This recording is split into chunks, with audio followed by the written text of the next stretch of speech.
ஒரு சின்ன மங்களாச்சாரம் பண்ணிடலாம். ஹரே கிருஷ்ணா. ஓம் நமோ பகவதே வாசுதேவாய. ஓம் நமோ பகவதே வாசுதேவாய. ஓம் நமோ பகவதே வாசுதேவாய. ஓம் அஞ்ஞானதிமிராந்தஸ்ய ஞானாஞ்சனய சலாகய சக்கரம் நமக. ஸ்ரீ சைத்தன்ய மனோபீசிரும் சாவினும் என பூதலே ஸ்வயம் பூபகதாமாயம் ததா சிவபாத்திகம் ஏ கிருஷ்ணா கருண சிந்தே தீனபந்தே ஜெகத்பதே गोपीशा गोपिका कांता राधा कांता नमस्तुते सप्त कांचन गौरांगी राधे वृंदानेश्वरी मानो सुदेवी प्रियमानी हरि प्रिय वंशकल्पतराय कृपसिन्धुये वस नाना भावनिये विष्णुयो नमो नमः। जय श्री कृष्णा चैतन्य प्रभु नित्यानंद श्री अद्वैत गदाधर श्रीवासादि गौर भक्त वृंद।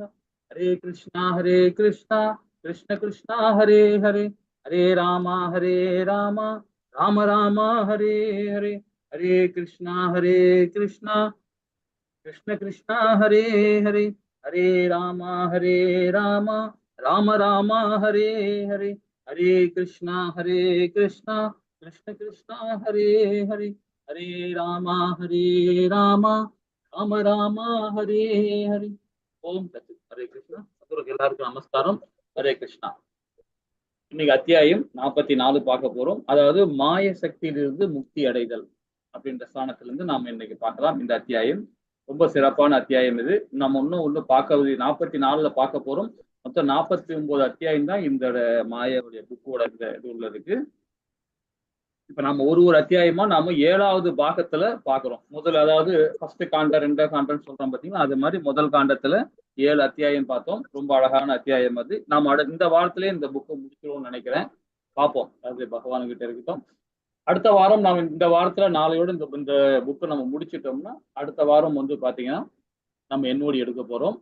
அது ரொம்ப அருமையானது. நம்ம முக்கியமா தெரிஞ்சுக்க வேண்டியது நிறைய சாராம்சங்கள் அது இருக்கு. அதை நம்ம முடிச்ச உடனே அடுத்தது நாம என்ன பண்ணோம், பக்தி சாஸ்திரி கிளாஸுக்கு நாம எல்லாரும் சேர்ந்து அட்டன் பண்ணணும். அது அடுத்த நிலை நாம போக போறோம். ஹரே கிருஷ்ணா. சரி, இந்த வாரம் இந்த வாரத்துல நம்ம முடிச்சிட்டோம்னா அடுத்த வாரம் கண்டிப்பாக நாம எல்லாரும் சேர்ந்து கண்டிப்பா நாம பிரசன்ட் பண்ணணும்னு ஏற்கனவே சொல்லியிருந்தோம். அதை நாம கண்டிப்பா நாம எல்லாரும் சேர்ந்து ஒரு கிளாஸ் எடுக்கலாம். அது நானும் என்ன மாதிரி ஹெல்ப் பண்ணணுமோ கண்டிப்பா உங்களுக்கு ஹெல்ப் பண்றேன். ஹரே கிருஷ்ணா. சரி, இப்போ பாகம் 1 அப்படின்றதுல 7 ஸ்லோகம் நாம 7 அத்தியாயம் பார்த்தோம் இல்லைங்களா. அதாவது மாயை குறித்து கலை சொற்களை பத்தி பார்த்தோம். அதாவது மாயை பற்றி கோட்பாடுகள் என்னன்னு பார்த்தோம். மாயை என்பதற்கான வரையறை திரும்பவும் நாம ஒரு வாட்டி இந்த இந்த இந்த வாரத்துல முடிஞ்சிச்சுன்னா அடுத்த வாரம் இந்த 47 அத்தியாயத்தோட மூல சாராம்சம் என்ன அப்படின்றத நம்ம விரிவாத படிக்கலாம். ஓகேங்களா.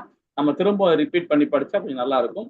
அது என்னன்னா அது ஒரே நாள் தான் அதை முடிக்கலாம். அந்த 49 அத்தியாயமும் என்னென்ன சாராம்சம்ன்றது நம்ம ஒரு கொஸ்டின் கேட்டு நமக்கு ஒரு விவாதிச்சு நம்ம அது திருப்பி நமக்கு ஒரு ஞாபகம் வரும். அதை பற்றி தெரிஞ்சுக்கிறதுக்கு. ஹரே கிருஷ்ணா. சரி,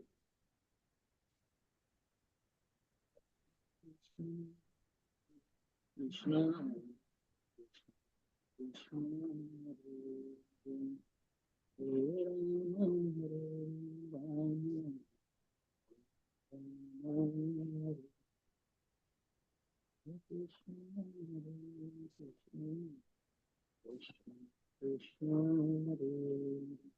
ஹரே கிருஷ்ணா. மாதாஜி பிரபு யாராவது படிக்கிறீங்களா?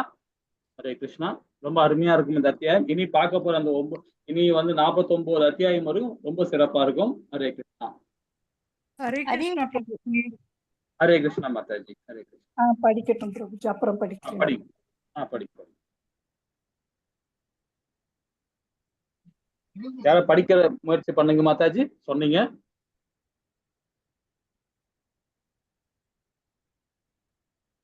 ஹரே கிருஷ்ணா. ஹரே கிருஷ்ணா பிரபுஜி. படி. அத்தியாயம் 44. மாயா சக்தியில் இருந்து முக்தி அடைதல். ஸ்ரீமத் பாகவதத்தின் 11வது காண்டம் 3வது அத்தியாயம் மாயா சக்தியில் இருந்து விடுதலை என்று பெயரிடப்பட்டுள்ளது. இந்த அத்தியாயத்தில் நவயோக கேந்திரங்கள் நிமி மகாராஜாவின் கேள்விகளுக்கு பதில் அளிக்கின்றன. இங்கு இதை தொடர்ந்து வருவது ஸ்ரீல பிரபுபாதரின் ஸ்ரீமத் பாகவத்தில் உள்ள அந்த 3வது அத்தியாயத்தின் சுருக்கமாகும். மகாராஜர் ஒரு நிமிஷம் பிரபுஜி. மகாராஜர் நிமியினால் எழுப்பப்பட்ட 4 கோவில்களுக்கான பதிலின் மூலம் மாயா சக்தியின் இயல்பு, அதன் செயல்கள், மாயையின் வெல்ல முடியாத பிடியில் இருந்து விடுபடுவதற்கான வழிமுறை, பரமபுருஷ நாராயணின் தெய்வீக நிலை, பௌதீக செயல்களில் இருந்து விடுதலை அடைவதற்கான கர்மயோக மார்க்கம் ஆகியவற்றை இந்த அத்தியாயம் விளக்குகின்றது. எல்லா காரணங்களுக்கும் ஆதி காரணமான பரமபுருஷ பகவான் இந்த 5 அடிப்படையான மூலங்களை உண்டாக்கினார். இக்கட்டுண்ட ஆத்மாக்கள் தங் புலன் நுகர்ச்சி விருத்தி செய்து கொள்வதற்கோ அல்லது இறுதியான முக்திக்கு முயற்சிப்பதோ வசதியாக அவற்றிலிருந்து உடல்கள் உற்பத்தி செய்யப்பட்டன. பரமபுருஷ பகவான் பௌதீக உடலில் பரமாத்மாவாக நுழைந்து தோன்றி இக்கட்டுண்ட ஆத்மாக்களின் 16 புலன்களையும் செயல்பட செய்கின்றனர். இக்கட்டுண்ட ஆத்மா இவ்வாறு உற்பத்தி செய்யப்பட்ட பௌதீக உடலுடன் தன்னை பொய்யான முறையில் அடையாளப்படுத்திக் கொண்டு பல்வேறு பலநோக்கு செயல்களில் ஈடுபடுகிறான். தன்னுடைய ஒரு நிமிஷம் பிரபுஜி, எங்க போயிடுச்சு? இக்கட்டுண்ட ஆத்மாக்கள் தன் புலனுணர்ச்சிகளை விருத்தி செய்து கொள்வதற்காகவோ அல்லது இறுதியான முக்திக்கு முயற்சிப்பதற்கு வசதியாக அவற்றிலிருந்து உடல்கள் உற்பத்தி செய்யப்பட்டன. பரமபுருஷ பகவான் பௌதீக உடலில் பரமாத்மாக நுழைந்து தோன்றி இக்கட்டுண்ட ஆத்மாக்களின் 11 புலன்களையும் செயல்பட செய்கின்றனர். இக்கட்டுண்ட ஆத்மா இவ்வாறு உற்பத்தி செய்யப்பட்ட பௌதீக உடலுடன் தன்னை பொய்யான முறையில் அடையாளப்படுத்திக் கொண்டு பல்வேறு பலநோக்கு செயல்களில் ஈடுபடுகின்றான். தன்னுடைய சொந்த செயல்களின் விளைவுகளால் உந்தப்பட்டு அவன் மீண்டும் மீண்டும் வெவ்வேறு உடல்களில் பிறவி எடுத்து இவ்வாறாக இந்த பிரபஞ்சம் அழியும் வரை மிகப்பெரிய அளவில் துன்பத்தை அனுபவிக்கின்றான். பிரபஞ்ச அழிவு நெருங்கும் போது பிரபஞ்ச ரூபத்தின் ஆத்மாவான பகவான் இந்த முழு பௌதீக படைப்பையும் தனக்குள்ளாக உள்வாங்கி பிறகு அவரே எல்லா காரணங்களுக்கும் மூல காரணத்திற்குள் நுழைகிறார். இவ்வாறாக பகவான் இந்த பௌதீக பிரபஞ்சத்தை படைத்து பராமரித்து அழிப்பதற்காக பௌதீக இயற்கையின் முக்குணங்களை கொண்ட தன்னுடைய மாய சக்திக்கு அதிகாரம் அளிக்கிறார். ஆண் பெண் என்ற வேடங்களை ஏற்று இவ்வுலகில் இக்கட்டுண்ட ஆத்மாக்கள் காம உறவில் ஒன்று கலர்க்கின்றனர்.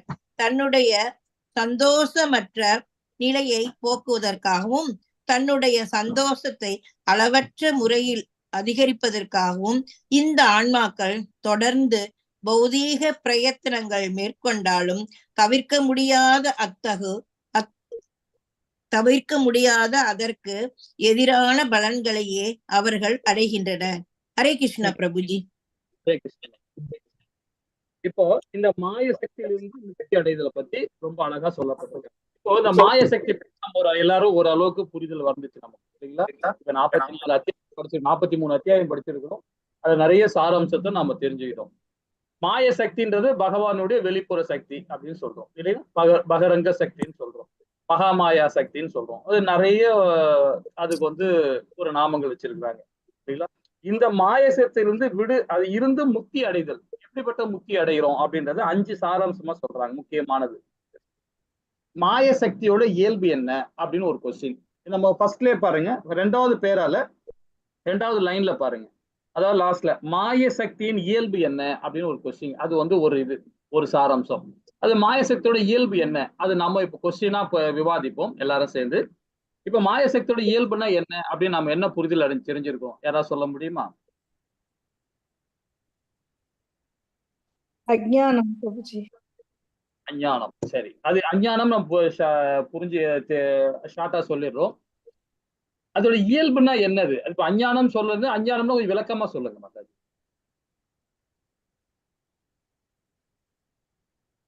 ஹரே கிருஷ்ணா பிரபுஜி. அது தனித்து இருக்க முடியாது, பகவானோட சேர்ந்துதான் இருக்க முடியும்.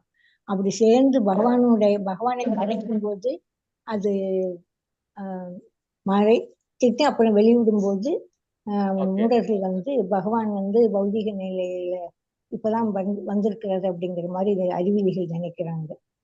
ஹரே கிருஷ்ணா. வேற என்ன சொல்ல முடியுமா விளக்கம்? மாயத்தோட இயல்பு ஷார்ட்டா சொல்லலாம். இப்ப நீங்க சொன்னீங்க அஞ்ஞானம் சொன்னது கரெக்ட். அதோட அது கொஞ்சம் விளக்கமா சொல்ல முடியுமா? அது பிரபுஜி பௌதிக மாயா பௌதிக பலன்கள் எதிர்நோக்கி போகும். ஹரே கிருஷ்ணா மாதாஜி. ஹரே கிருஷ்ணா. அவ்வளவுதான். அதாவது நாம என்னெல்லாம் பௌதிகமா செய்யறோமோ, பௌதிகம்னா நம்ம இயற்கை, இந்த இயற்கை, இந்த பிரகிருதி, அதாவது சத்துவகுணம், ரசோகுணம், தமோகுணம், இந்த 3 குணத்திலே நாம சேரும் போது கண்டிப்பாக அது பௌதிகம் தான். நாம பந்தப்பட்ட வாழ்க்கை தான் வாழறோம். அப்படின்னு பார்க்கும்போது பாத்தீங்கன்னா, சத்துவ குணம்ன்றது நமக்கு எல்லாருக்கும் தெரியும், ஒரு நல்ல குணம், சாத்வீகமான குணம் சொல்லலாம். அது சுத்த சாத்வீகமா போகும்போது தான் நாம இந்த முக்குணங்களும் இருக்க மாட்டோம். சத்துவ குணமும் இருக்க மாட்டோம், ரசோ குணமும் இருக்க மாட்டோம், தமோ குணமும் இருக்க மாட்டோம், சமகுணம் இருக்க மாட்டோம். சோ அப்போ சுத்த சத்துவத்துல நம்ம போறோம்னு வச்சுங்களேன். இப்ப நிறைய பேர் நேற்று கூட ஸ்ரீமத் பாகவதம் கிளாஸ்ல கூட நாம நிறைய விளக்கம் கொடுத்தோம். அதுல என்ன விளக்கம் பாத்தீங்கன்னா, எல்லாருமே நம்ம எல்லாம் சாரி சொல்லுவோம், மன்னிச்சிருக்குன்னு சொல்லுவோம், இதெல்லாம் நாம சொல்லுவோம் இல்லைங்களா? இப்போ நாம தப்பு செஞ்சுட்டா நாம என்ன சொல்லுவோம்? பெரியவங்ககிட்டயோ இல்ல சின்னவங்ககிட்டயோ யார்கிட்டயோ தவறு நம்ம செஞ்சுட்டோம்னா நாம அதை உணர்ந்துட்டோம்னா உடனே நாம சரணாகதி அடைஞ்சிரும். ஐயா தெரியாம செஞ்சுட்டு என்ன மன்னிச்சிருங்க அப்படின்னு சொல்றோம். ஆனா அதே ஸ்ரீமத் பகவத்கீதை என்ன சொல்லுது பாத்தீங்கன்னா, அது அசுர குணம் சொல்லுது. ஏன்னா அறியாமைன்னு சொல்றதே ஒரு அசுர குணம் தான். நான் தெரியாம செஞ்சுட்டேன்றது ஒரு அசுர குணம் தான். சோ அசுர குணம் நம்ம உடனே மன்னிப்பு கேட்கறதுனால சத்துவ குணத்துல நாம இருக்கிறோம். ஏன்னா உடனே நம்ம சரணாகதி அடைகிறோம். அப்ப சத்துவ குணம்னு சொல்லும் போது பாத்தீங்கன்னா இது பௌதீகம். இதுதான் மாயத்தோட இயல்புன்னு சொல்லப்படும். இந்த உடனே மன்னிப்பு கேட்கறது சத்துவ குணம் தான், இல்லைன்னு சொல்லல. ஆனா நம்ம கர்மயோகியா போறதுக்காக தான் இது முதல் படி. அது ஆனா கர்மயோகியா நம்ம திரும்ப அதை தப்பு பண்ணாம இருக்கணும் இல்லையா? அவ திருப்பி திருப்பி தப்பு பண்றோம். நம்ம என்ன ஆகும் பாத்தீங்கன்னா இந்த பௌதிகத்திலே தான் இருக்கோம் நம்ம. ஒரு தவறு செஞ்சுட்டோம், மன்னிப்பு கேட்டோம், முடிஞ்சிச்சு, அதோட நம்ம அது மறந்துடுவோம். அடுத்து திரும்பவும் அதே மாதிரி தவறு செய்யறது தூண்டும். எது தூண்டும்னா இந்த மாயத்தோட இயல்பு. அது நம்ம தூண்டிக்கிட்டே இருக்கும் நம்ம. சோ அதுல இருந்து நம்ம வெளியே வரணும்னா அந்த தப்ப உணரணும். நாம உணர்ந்து இனி அந்த தவறை செய்யாம இருக்கிறதுக்கு தான் சுத்த சத்துவம் சொல்லப்படும். அதான் சாத்வீகம். அது சுத்த சத்துவமா நாம செயல்பட ஆரம்பிச்சோம். இப்ப பரசுராமர் பாத்தீங்கன்னா அவர் தந்தையார் பாத்தீங்கன்னா, அவர் தந்தையார ஒருத்தர் கொலை பண்ணிடுறாங்க, பதம் பண்ணி. அவர் ஒரு பிராமணர், ஒரு சத்தியனை கொன்னுடுறான். கொன்னுட்ட பிறகு அவர் என்ன பண்றாரு? என் அப்பாவை நீ கொன்ட்டியாடா. ஏன்னா பரசுராமன் ஒரு பெரிய பலசாலி இல்லையா? பகவானுடைய அவதாரம் அவர். உடனே என்ன பண்ணலாம்? அவரு டக்குன்னு அவரை போய் கொல்லலாம், அவரை கொல்றதுக்கு வழி பண்ணலாம். ஆனா அவர் பண்ணாம என்ன பண்றாரு? யோசனை பண்றாரு, ஏன் நம்ம தந்தையார அவன் கொன்னான், காரணம் என்ன? இதுக்கு விடை தேடுறாரு, காரணத்தை கண்டுபிடிக்கிறார். கண்டுபிடிச்சு தீர்மானம் கண்டுபிடிச்ச பிறகு அப்ப தப்பு எங்க இருந்து வருதுன்னா இந்த சத்திரியங்கிட்ட தான் வருது. சத்திரியர்கிட்ட இருந்து வருது. அதனால 21 தலைமுறைகளை இது பண்றாரு பிரபுஜி. சத்திரியனோட குண அதிசயங்கள் மாறிடுச்சு. ஏன்னா அதர்மம் எல்லாமே சத்திரியனுக்கு எல்லாருமே அதர்மம் ஆகி போச்சு இப்போ. அப்படி ஏன்னா ராஜ்யம் வந்த பிறகு தான் என்ற அகந்தை வந்துடும். இது எங்கெல்லாம் வருதுன்னா இந்த மாயத்தாலதான் வரும். அப்ப அவர் என்ன பண்றாரு தெரியுங்களா? உடனே சத்திரியனை யாரெல்லாம் இந்த மாதிரி இருக்காங்க எல்லாரையும் வதம் பண்றாரு, எல்லாரையும் அடிச்சு விடுறாரு, பண்றாரு. அது இல்லாம ஏன்னா அந்த வதம் பண்ற அவங்களை எல்லாம் கொல்றதுனால என்ன ஆகுதுன்னா சமுதாயம் மேன்மை அடையுது. சமுதாயம் சாத்வீகமா வர்றதுக்கு அவர் முயற்சி பண்றாரு. இது ரொம்ப அழகா மகாபாரதத்துல பகவானே யாருக்கு உபதேசம் பண்றாரு? கர்ணனுக்கு உபதேசம் பண்றாரு. அதே கர்ணனுக்கும் உபதேசம் பண்றார், இவனுக்கும் சொல்றாரு, துரோணாச்சாரியருக்கும் விளக்கம் கொடுக்கிறார். சோ நாம இதுல இருந்து என்ன தெரிஞ்சுக்கிறோம் பாத்தீங்கன்னா, இந்த மாய நம்மள சாதாரணமா ஒரு சின்ன தவறு செஞ்சுட்டோமே நம்ம மன்னிச்சிட்டோம் அப்படின்னு சொல்லிட்டு போயிடுறோம். ஆனா அது பாத்தீங்கன்னா அது அறியாமைன்னு சொல்லப்படுது. அப்போ அந்த அறியாமைன்றது என்ன தெரியுங்களா? அசுர குணம் சொல்லப்படுது. 16ஆம் அத்தியாயத்துல அது என்ன சொல்லப்படுதுன்னா 6 குணங்கள் அசுர குணங்களாம். அதுல அறியாமை சொல்றதே ஒரு அசுர குணம் சொல்லப்படுது. அப்ப அசுர குணங்கள் சொல்லப்படும் போது நாம என்ன மாதிரி அடைகிறது? நிறைய பேர் சொல்லுவாங்க, நான் எதுக்காக பகவான் நம்மளை எல்லாம் நம்ம எல்லாம் பகவானுடைய அம்சம்னு சொல்றாருங்க. இது வேதம் தான் சொல்லுது. நம்ம எல்லாம் பகவானுடைய உட்புற சக்தின்னு சொல்றாங்க. சரி, வேதம் சொல்லுது. அப்படியே பகவான் நம்மளை இங்க படைக்கிறார், நம்மளே இங்க திரும்ப திரும்ப இந்த துக்காலிலே கஷ்டப்படுத்துறார், ஏன் செய்யறார் அப்படின்னு சொல்ல பாத்தீங்கன்னா, நாம சத்துவத்திலேயே டிராவல் ஆகிறோம். நல்லா படிக்கிறோம், நல்லா கேட்கிறோம், நல்லா இது பண்றோம், எல்லாம் பண்ணின்னு இருக்கிறோம். ஏன்னா அதுல பாத்தீங்கன்னா அந்த குணத்துல இருக்கும் போதே நமக்கு என்ன பண்றதுன்னா ரசோ குணத்துக்கு எடுத்தும் போயிடும் சில நேரத்துல, சில தமோ குணத்துல எடுத்தும் போயிடும். ஏன்னா சத்துவ குணம், ஏன்னா அதுல இன்பம் அடைகிறோம், அதுல மகிழ்ச்சி அடைகிறோம், தான் என்ற ஒரு இது வந்துடும், ஆட்டோமேட்டிக்கா வந்துடும். இப்போ ஒரு ஆச்சாரியா இருக்காருன்னா உடனே என்ன பண்ணுவாங்கன்னா 4 பக்தர்கள் 4 சிஷியர்மார்கள் என்ன பண்ணுவாங்கன்னா அவளை வரவேற்பு கொடுக்கறதுக்கு ஒரு ஆடம்பரமா இதை செய்வாங்க, இதெல்லாம் பண்ணுவாங்க. இப்ப சங்கராச்சாரியார் வாரியார் வராருன்னு வச்சுங்களேன், சங்கராச்சாரியார் வரும்போதே பாத்தீங்கன்னா நிறைய பின்னாடிலாம் நிறைய பேர் வருவாங்க போவாங்க. அதே சங்கராச்சாரியருக்கு அவரு பெரியார் பெரியவர் பாத்தீங்கன்னா ரொம்ப கூனி குறிதான் வருவார். அவரே ஒரு நிறைய இடத்துல சொல்லியிருக்கிறார், ஏன்னா அது மாதிரி எல்லாம் உபசரிக்காதீங்க, என்ன அது மாதிரி எல்லாம் பண்ணாதீங்க, நானும் ஒரு ஆத்மா, நீங்களும் ஒரு ஆத்மா, நான் பகவான் கிட்ட இருந்து டைரக்ட் நான் இதை பயிற்சி பண்ணி நான் என்னோட ஆச்சாரிகள் கொடுத்த வரத்தினால நான் இன்னைக்கு இந்த மாதிரி இருக்கிறேன். ஆனா நானும் உங்களை மாதிரி ஒரு ஆத்மா தான். அதனால எனக்கு அந்த ஆத்ம ரூபத்துல மட்டும் நீங்க பணிவிடை பண்ணுங்க, மற்றபடி ரொம்ப இது பண்ணிக்காதீங்க. ஏன்னா நான் அதே சீல பிரபுபாதான் சொல்றாரு, என்னை கடவுளாக யாரும் ஏத்துக்காதீங்க, நான் ஒரு சாதாரண மணி, என்ன கடவுளா நினைச்சீங்கன்னா நான் அடுத்த பிறகு நாயா தான் பிறப்பேன். ஏன்னா இது வேதம் சொல்லுது, ரிக்கி வேதம் சொல்லுது, கருட புராணத்தையும் சொல்லப்பட்டிருக்கு. ஸோ அப்ப யாருமே எல்லாமே பகவானுடைய அம்சம் தான். நாம தவறு பண்றதுனால சத்துவ குணத்துல இருக்கனால திடீர்னு அசுர குணத்துக்கு போவோம், அது பேராச குணத்துக்கு போடுவோம், திடீர்னு பாத்தீங்கன்னா மாறி மாறி மாறி மாறிடும். அது என்னன்னு பாத்தீங்கன்னா அப்போ இந்த மாய சக்தின்றது பாத்தீங்கன்னா அதோட இயல்பு என்னது, நம்மள ஒரு நிலையா வைக்காது, சுத்த சத்துவத்துக்கு டிராவலா பண்ணது. அப்ப நாம தான் எடுத்து ஒரு ஸ்டெப் வைக்கணும்ன்றதான் நம்ம தெரிஞ்சுக்கணும். நம்ம எல்லாமே சொல்லலாம், பௌதீகம் சொன்னாவே மாயோட சக்தியில நம்ம மாட்டிக்கிட்டோம்னு அர்த்தம். அப்போ நாம அதுல இருந்து எப்படி விடுபட முடியும்? பற்றற்ற தன்மையா, அதிகமான பேராசை இல்லாம நமக்கு என்ன தேவையோ அது மாத்திரம்தான் அந்த பௌதிகத்தை நம்ம இருக்கணும். பௌத்தத்துல நம்ம எல்லாம் இருந்தாதான் நம்ம பணம் சம்பாதிக்க முடியும், நம்ம குடும்பம் சாப்பிடணும், நம்ம சமுதாயத்துல மேன்மை அடையணும்னா நம்ம உழைச்சாதான் இல்லைங்களா? அந்த உழைக்கிறதே பௌதிகம் தான் சொல்லுது வேதம். ஆனா அதுல நமக்கு என்ன தேவையோ அது மாத்திரம் தான் எடுக்கணும்னு சொல்லுது. அதோட இதுதான் நம்ம அது மேல போகும்போது நம்மள அதே குணத்துல இல்லாம வேற குணத்துல நம்மளை கொண்டு போறதுதான் அது மாயத்தோட இயல்புன்னு சொல்லப்படுது. அதன் செயல்கள் இப்ப நம்ம சொன்னோம் இல்லைங்களா? அதோட செயல்கள் என்ன? திடீர்னு ரசோகுணம் கொண்டு போவோம், திடீர்னு தமோ குணத்துக்கு கொண்டு போவோம், மாறி மாறி அதை கொண்டு போவோம். அதோட செயலை அப்படிதான் கொண்டு போவோம். நம்மள அதுல நம்ம மீண்டு வரணும் இல்லைங்களா? 2வது. 3வது பாத்தீங்கன்னா மாய வெல்ல முடியாத பிடியிலிருந்து விடுவதற்கான வழிமுறை நாம கண்டுபிடிக்கணும். இது 3வது பாயிண்ட். நம்ம அந்த இதுல இருந்து எப்படி வெளியே வரணும் அப்படின்னு நினைக்கும் போது பாத்தீங்கன்னா, இப்போ ஒரு எக்ஸாம்பிள் சொன்னோம், ஒரு சின்ன விஷயம் என்ன சொன்னோம், மன்னிப்பு. இப்ப நம்ம தெரியாம செஞ்சுட்டேங்க, என்ன மன்னிச்சிருங்க அப்படின்னு சொல்றோம். யாருகிட்ட சொல்றோம்? நம்ம தவறு செஞ்சவங்க கிட்ட. நம்ம தவறு செஞ்சுட்டேன் அப்படின்னு அவங்க கிட்ட அந்த உணத்துக்காக நம்ம கேட்கிறோம். அது தவறு இல்லதான். பட் ஆனாலும் வேதம் என்ன சொல்லுதுன்னு பாத்தீங்கன்னா, நீங்க அதை சொல்லும் போது அது பகவான் கிட்டதான் முறையிடணுமே தவிர எதிர்த்தாப்புல இருக்க முறையிடும் போது பாத்தீங்கன்னா அவரை நீங்க பகவானா நினைங்க. யாருக்கு? எதிர்த்தாப்புல இருக்கிற பகவானா நினைச்சு அவர்கிட்ட முறையிடுற மாதிரி நீங்க ஹரே கிருஷ்ணா ஹரே கிருஷ்ணா கிருஷ்ணா கிருஷ்ணா ஹரே ஹரே, ஹரே ராம ராம ராம ஹரி ஹரி அப்படின்னு பகவான் நாமத்தை சொல்லி நீங்க முடிச்சிட்டீங்கன்னு வச்சுக்கீங்களா, அதோட. ஏன்னா அந்த ஆத்மாவும் புனிதம் அடையும், நீங்களும் புனிதம் அடைவீங்க. ஏன்னா பகவான் நாமத்தை சொல்லிட்டீங்க. பகவான் நாமத்தை சொல்லும் போது அந்த பாவம் எல்லாம் போயிடும். யாருக்கிட்டையும் மன்னிப்பு கேட்காதீங்க. மன்னிப்பு கேட்கறதுக்கு முன்னாடி இந்த வார்த்தையை சொல்லுங்க, பகவான் நாமத்தை சொல்லுங்க. அதே மாதிரி தேங்க்ஸ்ன்னு சொல்லாதீங்க, நன்றின்னு சொல்ல. நன்றி சொல்றது யாருக்கு சொன்னா பகவானுக்கு மாத்திரம் சின்னம். ஏன்னா ஒருத்தர் உதவி பண்றார், யார் மூலியமா நமக்கு உதவி வருதுன்னா அது பகவான் மூலியமா தான் வருதுன்ற போது நாம அவருக்கு தேங்க்ஸ் சொல்லும் போது பகவான் நாமத்தை சொல்லி அவரை பகவானை நினைச்சு சொல்லுங்க. உதவி பண்ணவரை பகவானை நினைங்க. அப்படி நினைச்சு அவருக்கு நம்ம பகவான் நாமத்தை சொல்லி அவருக்கு ஒரு நன்றி தெரிவிக்கலாம். டைரக்டா அவருக்கு நன்றி சொல்லக்கூடாது. இது வேதத்துல சொல்லப்பட்டிருக்கு இல்லைங்களா? அந்த மாதிரி இதெல்லாம் நம்ம சொல்லாம நம்ம டைரக்டா நன்றிங்க, நீங்க செஞ்ச உதவிக்கு நன்றிங்க அப்படின்னு சொன்னா அப்ப என்ன ஆகும் தெரியுங்களா? அது இதோட அவ்வளவுதான், முடிஞ்சிடுச்சு. அவர் நன்றி சொல்லிட்டாங்க, நான் நன்றி சொல்லிட்டேன் அப்படின்னு உங்க கடமையை நீங்க முடிச்சிட்டீங்க. அதே மாதிரி நன்றி வாங்கிட்டாரு, அவரும் வாங்கிட்டு போயிட்டாரு. அப்ப இல்லைன்னா பந்தப்படுறோம்.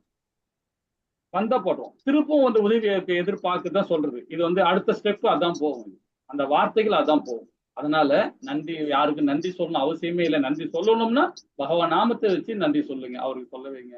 அப்படின்னு சொல்லப்படுது. ஓகே, இதுதான் நம்ம ஒண்ணு செயல்முறையும் சரி, அந்த செயல்முறையை மாற்றம் விடும். அதே மாதிரி பரமபுருஷ நாராயணன் தெய்வீக நிலை. நாமெல்லாம் யாருன்னு பாருங்க, பகவானுடைய அம்சம் இல்லைங்களா? நம்மளாம் பகவானுடைய அம்சம். அப்படி பகவானுடைய நிலை தான் நாம உள்ள பகவானை நாம உணரணும். நாம பிரம்மன், பிரம்மன் ஆத்மா, ஜீவாத்மா வந்து ஒரு பிரம்ம நிலை அடையணும்னா பகவானுடைய பக்தி மார்க்கத்துல போகும்போதுதான் நாம அடைய முடியும். நாமெல்லாம் வந்து பகவான், இதுதான் மகாபாரதத்திலே வந்து அர்ஜுனன் கிட்ட ரொம்ப அழகா சொல்றாரு பகவான், நானே பரபிரம்மன்ற, ஆனா நீயும் பரமாத்மா தான்ற, அவனையும் பரமாத்மா தான், உனக்குள்ளேயும் நான் இருக்கிறேன்ற, நீ தாண்டா நானும், நான் தாண்டா நீ. ஆனா உனக்கு வந்து இந்த இந்த அண்டத்துல படைச்சிருக்க அந்த அந்த அந்த ஞாபக சக்தி உனக்கு இருக்காது, உனக்கு நான் கொடுக்கல அப்படின்றாரு. அது வந்து தெய்வ ரகசியம்னு ஒண்ணு சொல்றாரு. சொல்லிட்டு அது சொல்றாரு, ரொம்ப அழகா கொடுக்குறாரு அதை. சரி, அப்போ பரம புருஷ நாராயணன் தெய்வீக நிலை, அதே மாதிரி பௌதிக செயல்கள் இருந்து விடுதலைக்கான கர்மயோக மார்க்கம், அதை பத்தி நம்ம தெரிஞ்சுக்கணும். இல்ல கர்ம யோகத்துல நம்ம என்னென்ன தெரிஞ்சுக்கணும், 3ஆம் அத்தியாயத்துல பகவத்கீதை நம்ம தெரிஞ்சிருக்கோம் இல்லைங்களா? அதே மாதிரி 12ஆவது அத்தியாயத்துல பக்தி யோகத்துல கடைசி அத்தியாயத்திலயும் பாருங்க ரொம்ப அழகா நாம படிச்சோம் இல்லைங்களா? அதாவது 6 விதமான ஸ்டெப்ப சொல்றாரு பக்தியில, ஒண்ணா சொல்லின்னு வர்றாரு. இதெல்லாம் ஞாபகம் இருக்கான்னு எனக்கு தெரியல உங்களுக்கு. அதே மாதிரி அனநீய பக்தின்னு சொல்றார், சாதன பக்தின்றார், நிஷ்காம கர்ம யோகன்றார், சகாம கர்ம யோகன்றார், தியான யோகன்றார், ஞான யோகன்றார், புத்தி அதாவது தியான யோகன்றார். சோ இந்த 6 நிலையும் நாம பக்தியில தெரியணும் இல்லைங்களா? இந்த மாதிரி கர்ம யோகத்துல இது நாம தெரிஞ்சுக்கணும். இதெல்லாம் தெரிஞ்சாதான் இந்த மாயத்துல இருந்து நாம விடுதலை கிடைக்கும். அழகா இது நிமி மகாராஜா பத்தி ரொம்ப அழகா கொடுக்க. அடுத்த பக்கத்துல இன்னும் தெளிவா படிக்கலாம் இதை பத்தி. ஹரே கிருஷ்ணா மாதாஜி, கண்டினியூ பண்றீங்களா? யார் படிக்கிறீங்களா? படிங்க. இவ்வுலகில் நிரந்தர சந்தோஷத்தை காண முடியாது. அது பூலோகமாகவும் இருக்கலாம், அல்லது ஸ்வர்கலோகமாகவும் இருக்கலாம். மதச்சடங்குகளை அனுசரிப்பதாலோ அல்லது யஜ்யங்களை செய்வதாலோ ஒருவர் ஸ்வர்கலோகத்தை அடையாளம் பூமியிலும் சரி ஸ்வர்கலோகங்களும் சரி மற்றவர்களை பொறாமை மற்றும் போட்டியால் இவ்வுயிர் வாழி துன்பப்படுகின்றான். ஆகவே பௌதிக இருப்பின் துன்பங்களிலிருந்து நிரந்தர தீர்வு காண்பதில் தீவிரமாக இருக்கும் எந்த ஒரு நபரும் ஒரு அதிகாரபூர்வமான ஆன்மீக குருவின் தாமரை திருவடிகளின் அடைக்கலத்தை பெற வேண்டும். அதிகாரபூர்வமான குருவின் தகுதி என்னவென்றால், அவர் வேத இலக்கியங்களை இறுதி முடிவு விவாதித்து உணர்ந்தவராகவும் இம்முடிவுகளை மற்றவர்கள் நம்ப செய்யும் அளவிற்கு தகுதி படைத்தவராகவும் இருக்க வேண்டும். பரமபுருஷனின் அடைக்கலம் பெற்று மற்றெல்லாம் பௌதிக கருத்துக்களையும் ஒதுக்கி தள்ளிவிட்ட அம்மாதிரி மகாத்மாக்கள் தான் அதிகாரபூர்வமாக ஆன்மீக குருமார்கள் என்று அறிந்து கொள்ளப்பட வேண்டும். அம்மாதிரி அதிகாரபூர்வமான ஆன்மீக குருவை தன்னுடைய வாழ்வாகவும் ஆத்மாவாகவும் ஏற்றுக்கொண்ட ஒரு பணிவான சீடன் பரமபுருஷரை திருப்திப்படுத்தும் பக்தி தொண்டில் வழிமுறைகளை கற்றறிய வேண்டும். பக்தி தொண்டின் பாதையை இவ்வாறு கடைபிடித்து வருவதன் மூலம் அந்த பணிவான சீடன் படிப்படியாக எல்லா நற்குணங்களையும் விருத்தி செய்து கொள்கிறான். ஒருவர் பகவானின் அதிசயத்தக்க தெய்வீக செயல்கள், அவரது தோற்றம், கல்யாண குணங்கள் மற்றும் அவருடைய புனித நாமங்கள் ஆகியவற்றை செவியறிவும் அவற்றை புகழவும் அவற்றின் மீது தியானிக்கவும் வேண்டும்.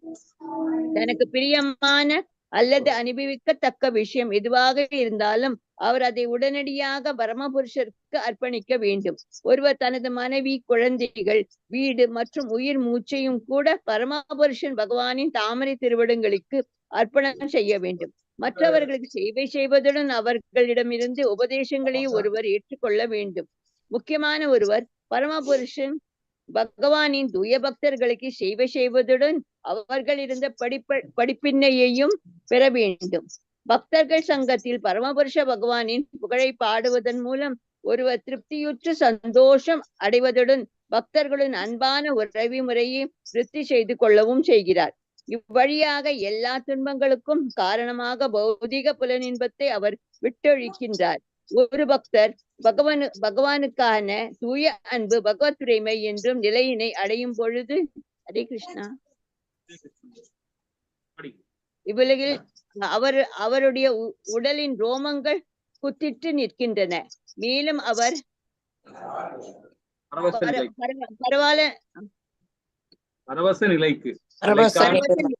பலவேறு அறிகுறிகளையும் வெளிப்படுத்துகிறார். அவர் பரமபுருஷரை நேராக சந்திப்பதுடன் முழு ஆன்மீக ஆனந்தத்தையும் அடைகின்றார். பக்தி தொண்டின் விஞ்ஞானத்தை அறிந்து கொண்டு செயல்முறையில் பகவானின் பக்தி தொண்டில் ஈடுபடுவதால் பக்தர் பரமபுருஷருக்கான பிரேமத்தை அடைகின்றார். பரமபுருஷர் பகவான் நாராயணருக்கு தன்னை அர்ப்பணிப்பதன் மூலம் கடப்பதற்கு மிகவும் அரிதான மாயா சக்தியை இந்த பக்தர் கடந்து விடுகிறார். ஹரே கிருஷ்ணா. ஹரே கிருஷ்ணா. ஹரே கிருஷ்ணா. இப்போ இந்த முன்னாடி படிச்சதுல இந்த இடத்துல பாருங்களேன், அதாவது இவ்வுலகில் நிரந்தரமான சந்தோஷத்தை காண முடியாது அப்படின்னு சொல்லப்படுது. அதாவது இவ்வுலகில் அதாவது இந்த பூலோகம், இந்த பூலோகம் நம்ம ஏற்கனவே படிச்சிருக்கிறோம். இது 40, 41, 39 இந்த 3 அத்தியாயத்துல படிச்சிருக்கோம். இந்த பூலோகம் கண்ட்ரோல் யாருகிட்ட சொல்லியிருக்காங்க? மாயா கண்ட்ரோல் தான் இருக்கு இல்லைங்களா? துர்கா தேவி கண்ட்ரோல் தான் இருக்குன்றத நாம 31, 40, 41 படிச்சிருக்கிறோம். அவங்களுடைய கண்ட்ரோல்ல தான் இந்த லோகமே இருக்கு. ஏன்னா இந்த லோகம் இருக்கு. அவங்க மாயா யாரு? ஆக்சுவலா இந்த மாய சக்தி, இது பகரங்க சக்தியோட செயல்பாடு தான் இது. அப்போ சத்துவகுணம், ரசோகுணம், தமோகுணம். இதனால்தான் நாம இங்க எப்பவுமே துக்காலியும் ஒரு வேதத்திலையும் கொடுக்கப்பட்டிருக்காங்க. இந்த லோகமே துக்காலியம். இதை விட இன்னொன்னு தெரியுங்களா? இந்திரலோகம், அதாவது சொர்க்கலோகம். சொர்க்கலோகம் பாத்தீங்கன்னா அங்கவும் பிரச்சனை தான். அதுவும் ஒரு நிரந்தரமான இடம் கிடையாது. ஏன்னா அங்கேயும் சண்டை சச்சரவு எப்பவுமே இருந்துகிட்டே இருக்கும். அங்க இந்திர பகவான் அவருடைய நாற்காலியில உட்காரும்போது கூட பயந்து உட்கார்ந்துட்டு இருப்பா. எப்ப அந்த நாற்காலி ஒரு கால பூச்சி இருப்பானு பார்த்துதான் இருக்கும். ஏன்னா அங்கேயும் போராட்டம் தான், இங்கேயும் போராட்டம் தான், அங்கேயும் போராட்டம் தான்.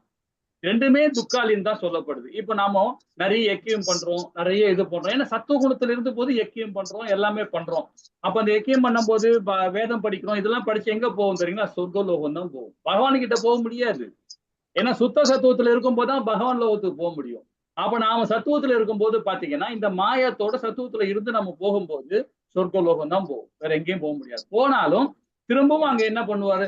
நம்மளுடைய எவ்வளவு புண்ணியம் பண்றோமோ அந்த புண்ணியத்தை தகுந்த மாதிரி அந்த சொர்க்கலோகத்துல இருக்கலாம். நம்ம ஆகணும் இல்லைங்களா? இது மாயத்தோட நம்ம கண்ட்ரோல். அது மாயத்தோட கண்ட்ரோல்ல நாம இருக்கிறோம். அப்போ பகவானுடைய கண்ட்ரோல் நாம கிடையாது, மாயத்தோட கண்ட்ரோல் இருக்கும். அப்ப இந்த மாயத்தை விடுபடணும்னா பகவான்கிட்ட நாம சரணாகதி அடைந்து சுத்த சத்துவத்துல போனாதான் நாம பகவான்கிட்ட அடைய முடியுன்றதான் ரொம்ப அழகா சொல்ல. அதுதான் மாய சக்தி முக்தி அடைதல். இது துக்காலியம் அப்படின்னும். இப்போ மனைவி, மக்கள், குழந்தைகள், சமுதாயம், இது எல்லாமே நமக்குள்ள ஒரு பார்ட். இது நமக்கு வாழ்க்கையில போயிட்டு இருக்கிறோம். இதெல்லாம் ஒரு வாழ்க்கையில வந்துட்டு இருக்காங்க, அவ்வளவுதான். இது இந்த பிறவில இந்த மாதிரி ஒரு இந்த இடத்துல மேன்மேல நம்மள ஒரு சமுதாய கட்டமைப்பு பகவான் ரொம்ப அழகா நம்மளை படைச்சிருக்காரு பாருங்க. ஒரு கட்டமைப்பு பண்றாரு. கட்டமைச்சை பண்ணி சமுதாயத்தோடையும் குடும்பத்தோட இருந்து சேர்ந்து வாழ்ந்து பகவானுக்குடைய சரணாகதி அடங்கி பக்தி கொடுத்து பக்தி யோகம் பண்ணின்னா உன்னுடைய அடுத்த தலைமுறை, இந்த தலைமுறை, முந்தின தலைமுறை எல்லாமே முக்தி அடையுது. அதுக்காக தான் அழகா நம்மளுக்கு கொண்டு வர்றாரு.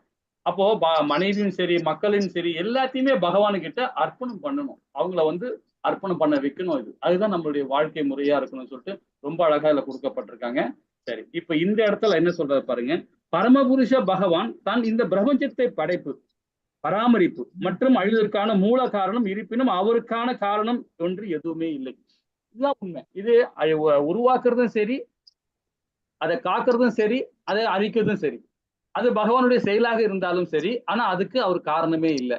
ஏன்னா நம்மளை பக்குவப்படுத்துறாரு. அதுதான் இந்த காரணமே நம்ம எடுத்துக்கணும். ஒண்ணு. ரெண்டாவது பாத்தீங்கன்னா தொடர்ந்து மாற்றத்துக்கு கொடுப்படும் இந்த தற்காலிகமான இந்த பௌதீக, அதாவது பௌதீக உலகில் இருப்பு கொண்டு பரமபுருஷர் நிரந்தரம் நிச்சயமாக இந்த மாற்றமின்றி இருக்கிறார். அதாவது உதவாக்கரை மனிதனாலோ அல்லது புலன்களாலோ அவர் புரிந்து கொள்ளப்பட முடியாதவர். ஜட வஸ்துக்களின் தென்படும் சூட்சம காரணம் மற்றும் பௌதீக விளைவுக்கான தோற்றம், பௌதீக உலகு தோற்றத்துக்கு மேற்பட்ட தெய்வீக நிலை அவர் இருக்கிறார்.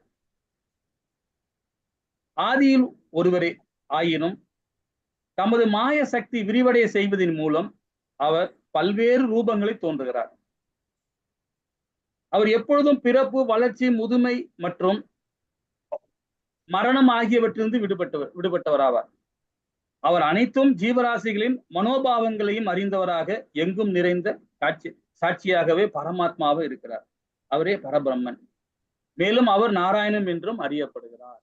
யோகமாயா சக்தியில தான் பகவான் இந்த பிரபஞ்சத்தை படைக்கிறார். இந்த பிரபஞ்சத்தை அவதாரம் எடுக்கிறார் பகவான் யோகமாயா சக்தி மூலியமா தான். ஆனா யோகமாயா சக்தியில அவர் பகவான் அவதாரம் கொடுத்தாலும் நாமெல்லாம் யாருன்னு பாத்தீங்கன்னா யோகமாயா சக்தியில வந்த ஒரு பார்ட்டு தான். ஏன்னா அது வந்து அந்த ஆத்மான்னு சொல்றீங்களா, ஆத்மா வந்து யோகமாயா சக்தி மூலியமா தான் அது இயங்குது, அது இருக்குது. ஏன்னா வந்து இந்த உடல் வந்து மாயத்தோட கண்ட்ரோல், இது பௌதீகம், இது வந்து நான் உடல் அல்ல அப்படின்னு 2வது அத்தியாயத்துல பகவான் வந்து ஆத்ம தத்துவத்துல ரொம்ப அழகா விளக்குறார். கர்ம யோகத்திலும் ரொம்ப அழகா விளக்குறார் 3வது அத்தியாயத்துல. ஏன்னா இது உடல் நினைக்கும் போது நாம என்ன பண்றோம், பௌதீகத்துல போறோம். அப்ப ஆத்மா நினைக்கும் போது பாத்தீங்கன்னா அப்பதான் நம்ம சச்சித்தானந்தம். அப்ப நாம அது வந்து எந்த ஆத்மான்றது எது, யோகமாயா சக்தி. அப்போ பகவானுடைய சக்தி நாமம் அப்படின்றத நம்ம இதுல இருந்து புரிஞ்சுக்கலாம். ஹரே கிருஷ்ணா. ஒரு அது இது படிக்கிறீங்க, கண்டினியூ பண்றீங்களா யாராவது? ஒருவர் ஹரே பகவான் கிருஷ்ணா பிரபுஜி, படிக்கிறேன் படிங்க. பிரபுஜி. ஒருவர் பகவான் நாராயணரின் தாமரை திருவடிகளுக்கான பக்தி தொண்டில் தீவிரமான முறையில் ஈடுபடும் போது இந்த பௌதீக இயற்கையின் குணங்களுக்கேற்ப செய்யப்பட்ட இதற்கு முந்தைய செயல்களின் விளைவுகளால் இதயத்தில் குடிகொண்டுள்ள களங்கமான விருப்பங்கள் அனைத்தும் அழிக்கப்படுகின்றன. இவ்வாறு இதயம் தூய்மை அடையும் போது ஒருவர் பரமபுருஷரையும் தன்னையும் ஆன்மீக உயிர் வாழிகளாக நேரடியாக உணர முடியும்.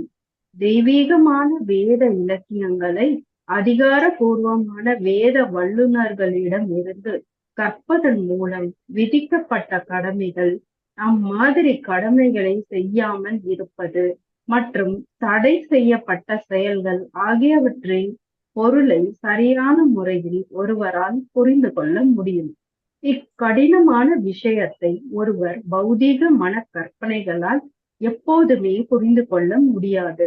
வேத விதிமுறைகள் மறைமுகமாக ஒருவனை முடிவான முக்தி பாதைக்கு அழைத்து செல்கின்றன.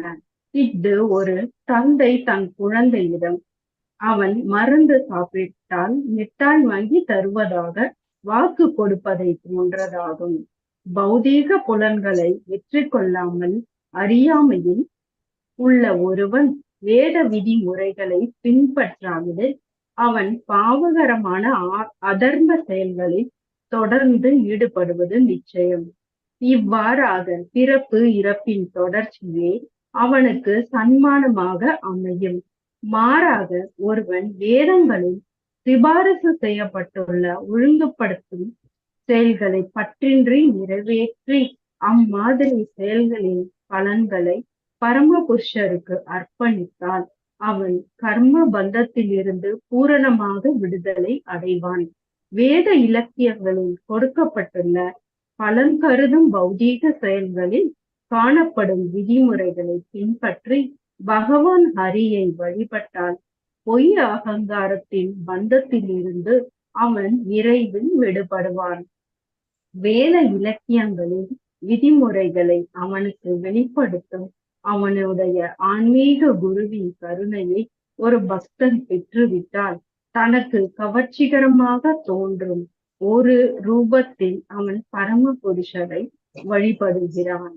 இவ்விதமாக அந்த பக்தன் பௌதீக பந்தத்தில் இருந்து விடுபடுகிறான். ஹரே கிருஷ்ணா பிரபுஜி. ஹரே கிருஷ்ணா மாதாஜி. இப்ப இந்த இடத்துல இப்ப போன இதுல இந்த லாஸ்ட் பேரால பாருங்க, தெய்வீகமான வேத இலக்கியங்கள் அதிகாரப்பூர்வமான வேத வல்லுநரிடம் கற்பதின் மூலம் விதிக்கப்பட்ட கடமைகள் அப்படின்னு சொல்லலாம் இல்லைங்களா. இப்ப நாம வந்து பாத்தீங்கன்னா ஸ்ரீமத் பகவத்கீதையில ரொம்ப அழகா படிச்சிருக்கோம். ஏதாவது வர்ணாச தர்மம் படிச்சிருக்கிறோம், விதிக்கப்பட்ட கடமை என்ன நமக்கு அப்படின்றது நம்ம படிச்சிருக்கோம். அதே கர்மயுகத்திலும் பகவான் வந்து 43 நல்ல அழகா விளக்கம் கொடுக்கிறார். கர்மயுகத்திலையும் கொடுக்கிறார், அதே மாதிரி இதுலயும் கொடுக்கிறார். தவறா சொல்லிட்டேன், 2வது அத்தியாயத்துல 43, 44, 45 இதுல வந்து வர்ணாச தர்மத்தை பத்தி சொல்றாரு. அதே மாதிரி கர்ம யுகத்திலையும் பகவான் வர்ணாச தர்மத்தை விளக்கி கொடுக்கிறாரு. அதுல இப்ப நமது கடமைகள் அப்படின்னு சொல்றாரு, விதிக்கப்பட்ட கடமைகள் அப்படின்னு சொல்லப்படுறாரு. அப்ப விதிக்கப்பட்ட கடமைகள் யாருக்கா ஞாபகம் இருக்கா, நமக்கு சொல்ல முடியுமா? அதாவது 2வது லைன்ல பாருங்க, லாஸ்ட் பேரால 2வது லைன்ல. சரி, நம்ம விதிக்கப்பட்ட கடமைகள் அப்படின்னு சொல்லப்படுது.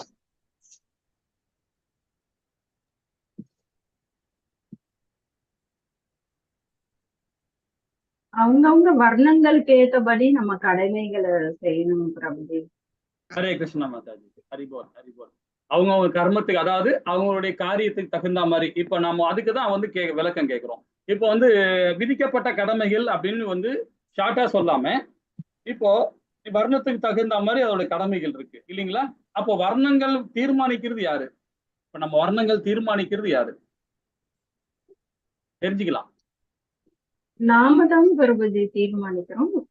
நாம தான் தீர்மானிக்கிறோம். அப்போ சொல்லுங்க. செயல்கள். நம்மளுடைய செயல்கள் தான் நம்மள வர்ணங்களா தீர்மானிக்குது. நான் பிறப்பால் பிராமணன், பிறப்பால் சத்திரன், பிறப்பால் சூத்திரன், பிறப்பால் வைஷ்யம் சொல்றது அது அதர்மம் சொல்லப்படுது வேதம். இதே ஸ்ரீமத் பகவத்கீதையில பகவான் அதான் சொல்லினே இருக்கிறார். கர்மயோகத்துல சொல்றாரு, இல்லைன்னா யாராவது தெரியாம ஒரு புக்கை வாங்கி வச்சுக்கிட்டு படிச்சுக்கிட்டு யாரோ ஒருத்தன் ஃபாரின்ல உள்ளவன் வெளிநாட்டுக்காரன் எவனோ ஒருத்தன் எழுதி வச்சுட்டு அந்த புக்கை நம்ம படிச்சுட்டு இருக்கோம். தவறு அது. பகவத்கீதையில பகவான் என்ன சொல்றாரோ அதை ஏத்துக்கணும். ஏன்னா நம்முடைய செயல் என்ன நம்ம செய்யறோமோ அதுதான் வர்ணங்கள் அப்படின்னு சொல்லப்படுது. அது நம்மளுடைய அது இல்லாம வந்து பிராமணனுக்கு என்ன நீ என்ன வர்ணம் செய்யறியோ அந்த வர்ணத்தில் தகுந்த கடமையை நீ செய்யணும். உனக்கு விதிக்கப்பட்ட கடமை என்ன அந்த கடமையை நீ செய்யணும். நீ பிராமணனோட கடமை என்ன?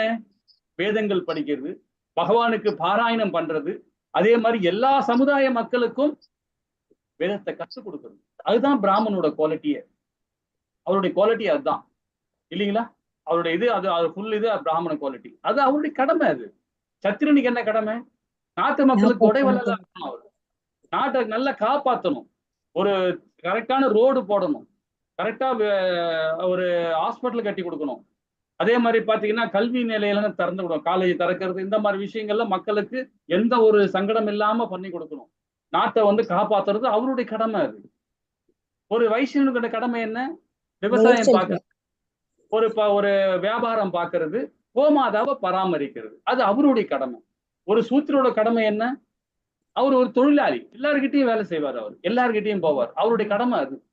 ஸோ இந்த 4 கடமையே நாம என்னென்ன செய்யறோமோ, இப்போ ஒரு பிராமணத்துல பிறந்திருப்பார், ஒரு சத்திரி குலத்துல பிறந்திருப்பார், அவரு போய் என்ன பண்றாரு, நான் பிராமணன் அப்படின்னு சொல்லிட்டு இருப்பார். நான் ஒரு சத்திரியனா இருந்தேன், சத்திரி பரம்பரையில வந்தேன். நிறைய பேர் அப்படின்னு சொல்றாங்க ராஜா பரம்பரைன்னு சொல்லுவாங்க. ராஜா பரம்பரை என்னத்த பண்ற, என்ன செய்யற? ஒரு பிராமண குலத்துல பிறந்திருக்க, நீ என்ன பண்ற? வேதம் படிக்கிறியா? படி. உபதேசம் பண்றியா? செய்றியா? இல்ல. நிறைய பேர் பாத்தீங்கன்னா சம்பாதிக்க போறாங்க, தப்பு இல்லை. ஏன்னா சமுதாயத்துல அப்படிதான் போயிட்டு இருக்கு, தவறா புரிஞ்சுக்க வேண்டாம். ஏன்னா அதோட கடமை, அங்கிருந்து பிராமண கோட்டு இருந்து வெளியே வந்துடுறாங்க. அது மாதிரி செய்யக்கூடாது. அவனுடைய கடமை என்னையும் அது கரெக்டா அவன் ஃபாலோ பண்ணணும். அதுதான் இங்க சொல்லப்படுது. அப்படி செய்யலைன்னா நம்ம என்ன போறோம்னா பௌதிகத்துல ஆட்டோமேட்டிக்கா நம்ம வந்து திரும்ப இதே துக்காலயம் தான், இதே தான் பிறப்போம். நம்ம பிராமண கோட்டில இருந்தாலும் சரி, சத்திரியன் கோட்டில இருந்தாலும் சரி, வைஷ்யம் குவாலிட்டியில இருந்தாலும் சரி, திரும்ப இதே துக்காலயம் பெறும். பகவான் லோகத்துக்கு போக முடியாது. இது வேதம் சொல்லப்படுது. அதே மாதிரி அம்மாதிரி கடமையை செய்யாமல் இருப்பதை, தடை செய்யப்பட்ட செயல்களை அகற்றில் பொருள்களை சரியான முறையில் ஒருவரால் புரிந்து கொள்ள முடியும் சொல்லப்படுது. புரிந்து கொள்ள முடியும்னா யாரு?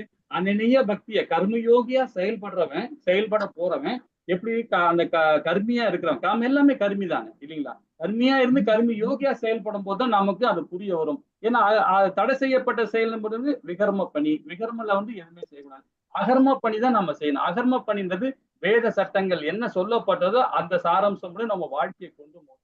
படிக்கிறது, கேட்கறது அதெல்லாம் சரி. ஆனா நம்மளுடைய செயல் என்ன இருக்குது அதுதான் நம்மளை வந்து பூர்வீகமா கொண்டு போகும். நம்மளுடைய செயல் எந்தமா இருக்கணும் அதுதான் நம்மளுக்கு நம்மளுக்கு எந்த வர்ணம் கொண்டு போறது, எந்த கடமை நம்ம தீர்மானிக்குது, அந்த கடமையை நாம ஒரு செயல் செய்யறோமா அதான் நம்மளுடைய கடமை. என்ன ஒரு பிராமண கோட்டில பிறந்தவர் ஒரு இடத்துல ஆபீஸ்ல வேலை பார்க்கறாருன்னா அவர் என்ன பண்றாரு? ஒரு ஆபீஸ்ல வேலை பார்க்கறாருன்னா அவரு சூத்திரன், அவரு பிராமணன் கிடையாது. பிராமணன்றவன் செய்ய மாட்டான். என்ன பண்ணுவான்? நேரா போய் உபதேசம் பண்ணுவான், பகவானை பத்தி பாராயணம் பண்ணுவான். அதுதான் அவனுடைய கடமை. அது அந்த கடமையை விட்டுட்டு வேற இடத்துல போய் வேலை செஞ்சா என்ன ஆகும்? ஒரு அந்த காலத்துல நாட்டுக்கு ராஜாவா இருக்கிறவர் போய் உபதேசம் பண்ணுவார். ஐயா வேத சட்டம் இப்படிதான் சொல்லப்பட்டது, இப்படிதான் செய்யணும். ஆனா இன்னைக்கு போய் சொல்ல முடியுமா? ஒரு பிராமணன் சொல்ல முடியாது. ஏன்னா இன்னைக்கு பிடிச்சி உள்ள வச்சிருவாங்க. ஏன்னா அவரு அந்த மாதிரி ஸ்டேஜ் நம்ம இருக்கிறோம் இல்லைங்களா? அதுக்கு அதேதான் ஸ்ரீ மகாபாரதத்திலே பகவானே சொல்றாரு.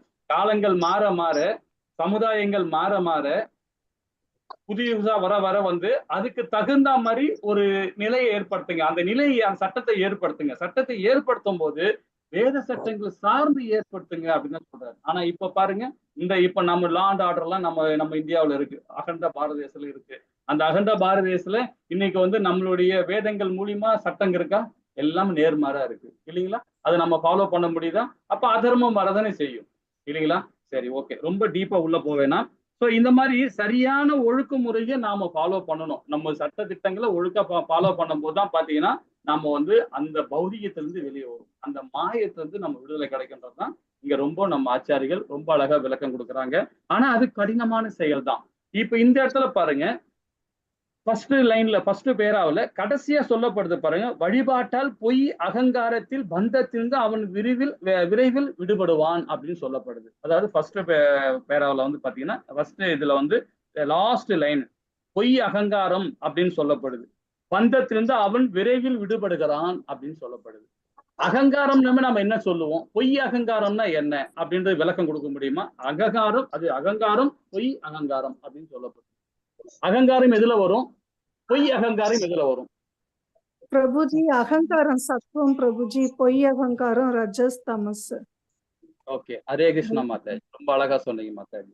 அப்போ பொய் அகங்காரம்ன்றது நம்மளை வந்து பந்தப்படுத்தும். அது அது என்னன்னா அது வந்து பாத்தீங்கன்னா நம்மளோட சூட்சம உடல், சூட்சம உடல்ல இருக்கிறதா பொய் அகங்காரம். பொய் அகங்காரம் மனம். இது வந்து பாத்தீங்கன்னா இது நம்ம வந்து சூதல உடல்ல இருக்காது, சூட்சம உடல் தான், கண்ணுக்கு தெரியாத உடல்ல இருக்கும். சூட்சம உடல்னு சொல்லும் போது சூதல உடல்ல இருக்கும் போது 5 விதமான இருக்கும் பஞ்சபூதங்களான உடல். இது அது அழிஞ்சிரும். ஆனா சூட்சம உடல் இருக்குது பொய் அகங்காரம் மனம் புத்தி, அது அழியாது. ஆனா அழியும், அதுவும் அழிய தன்மை தான்.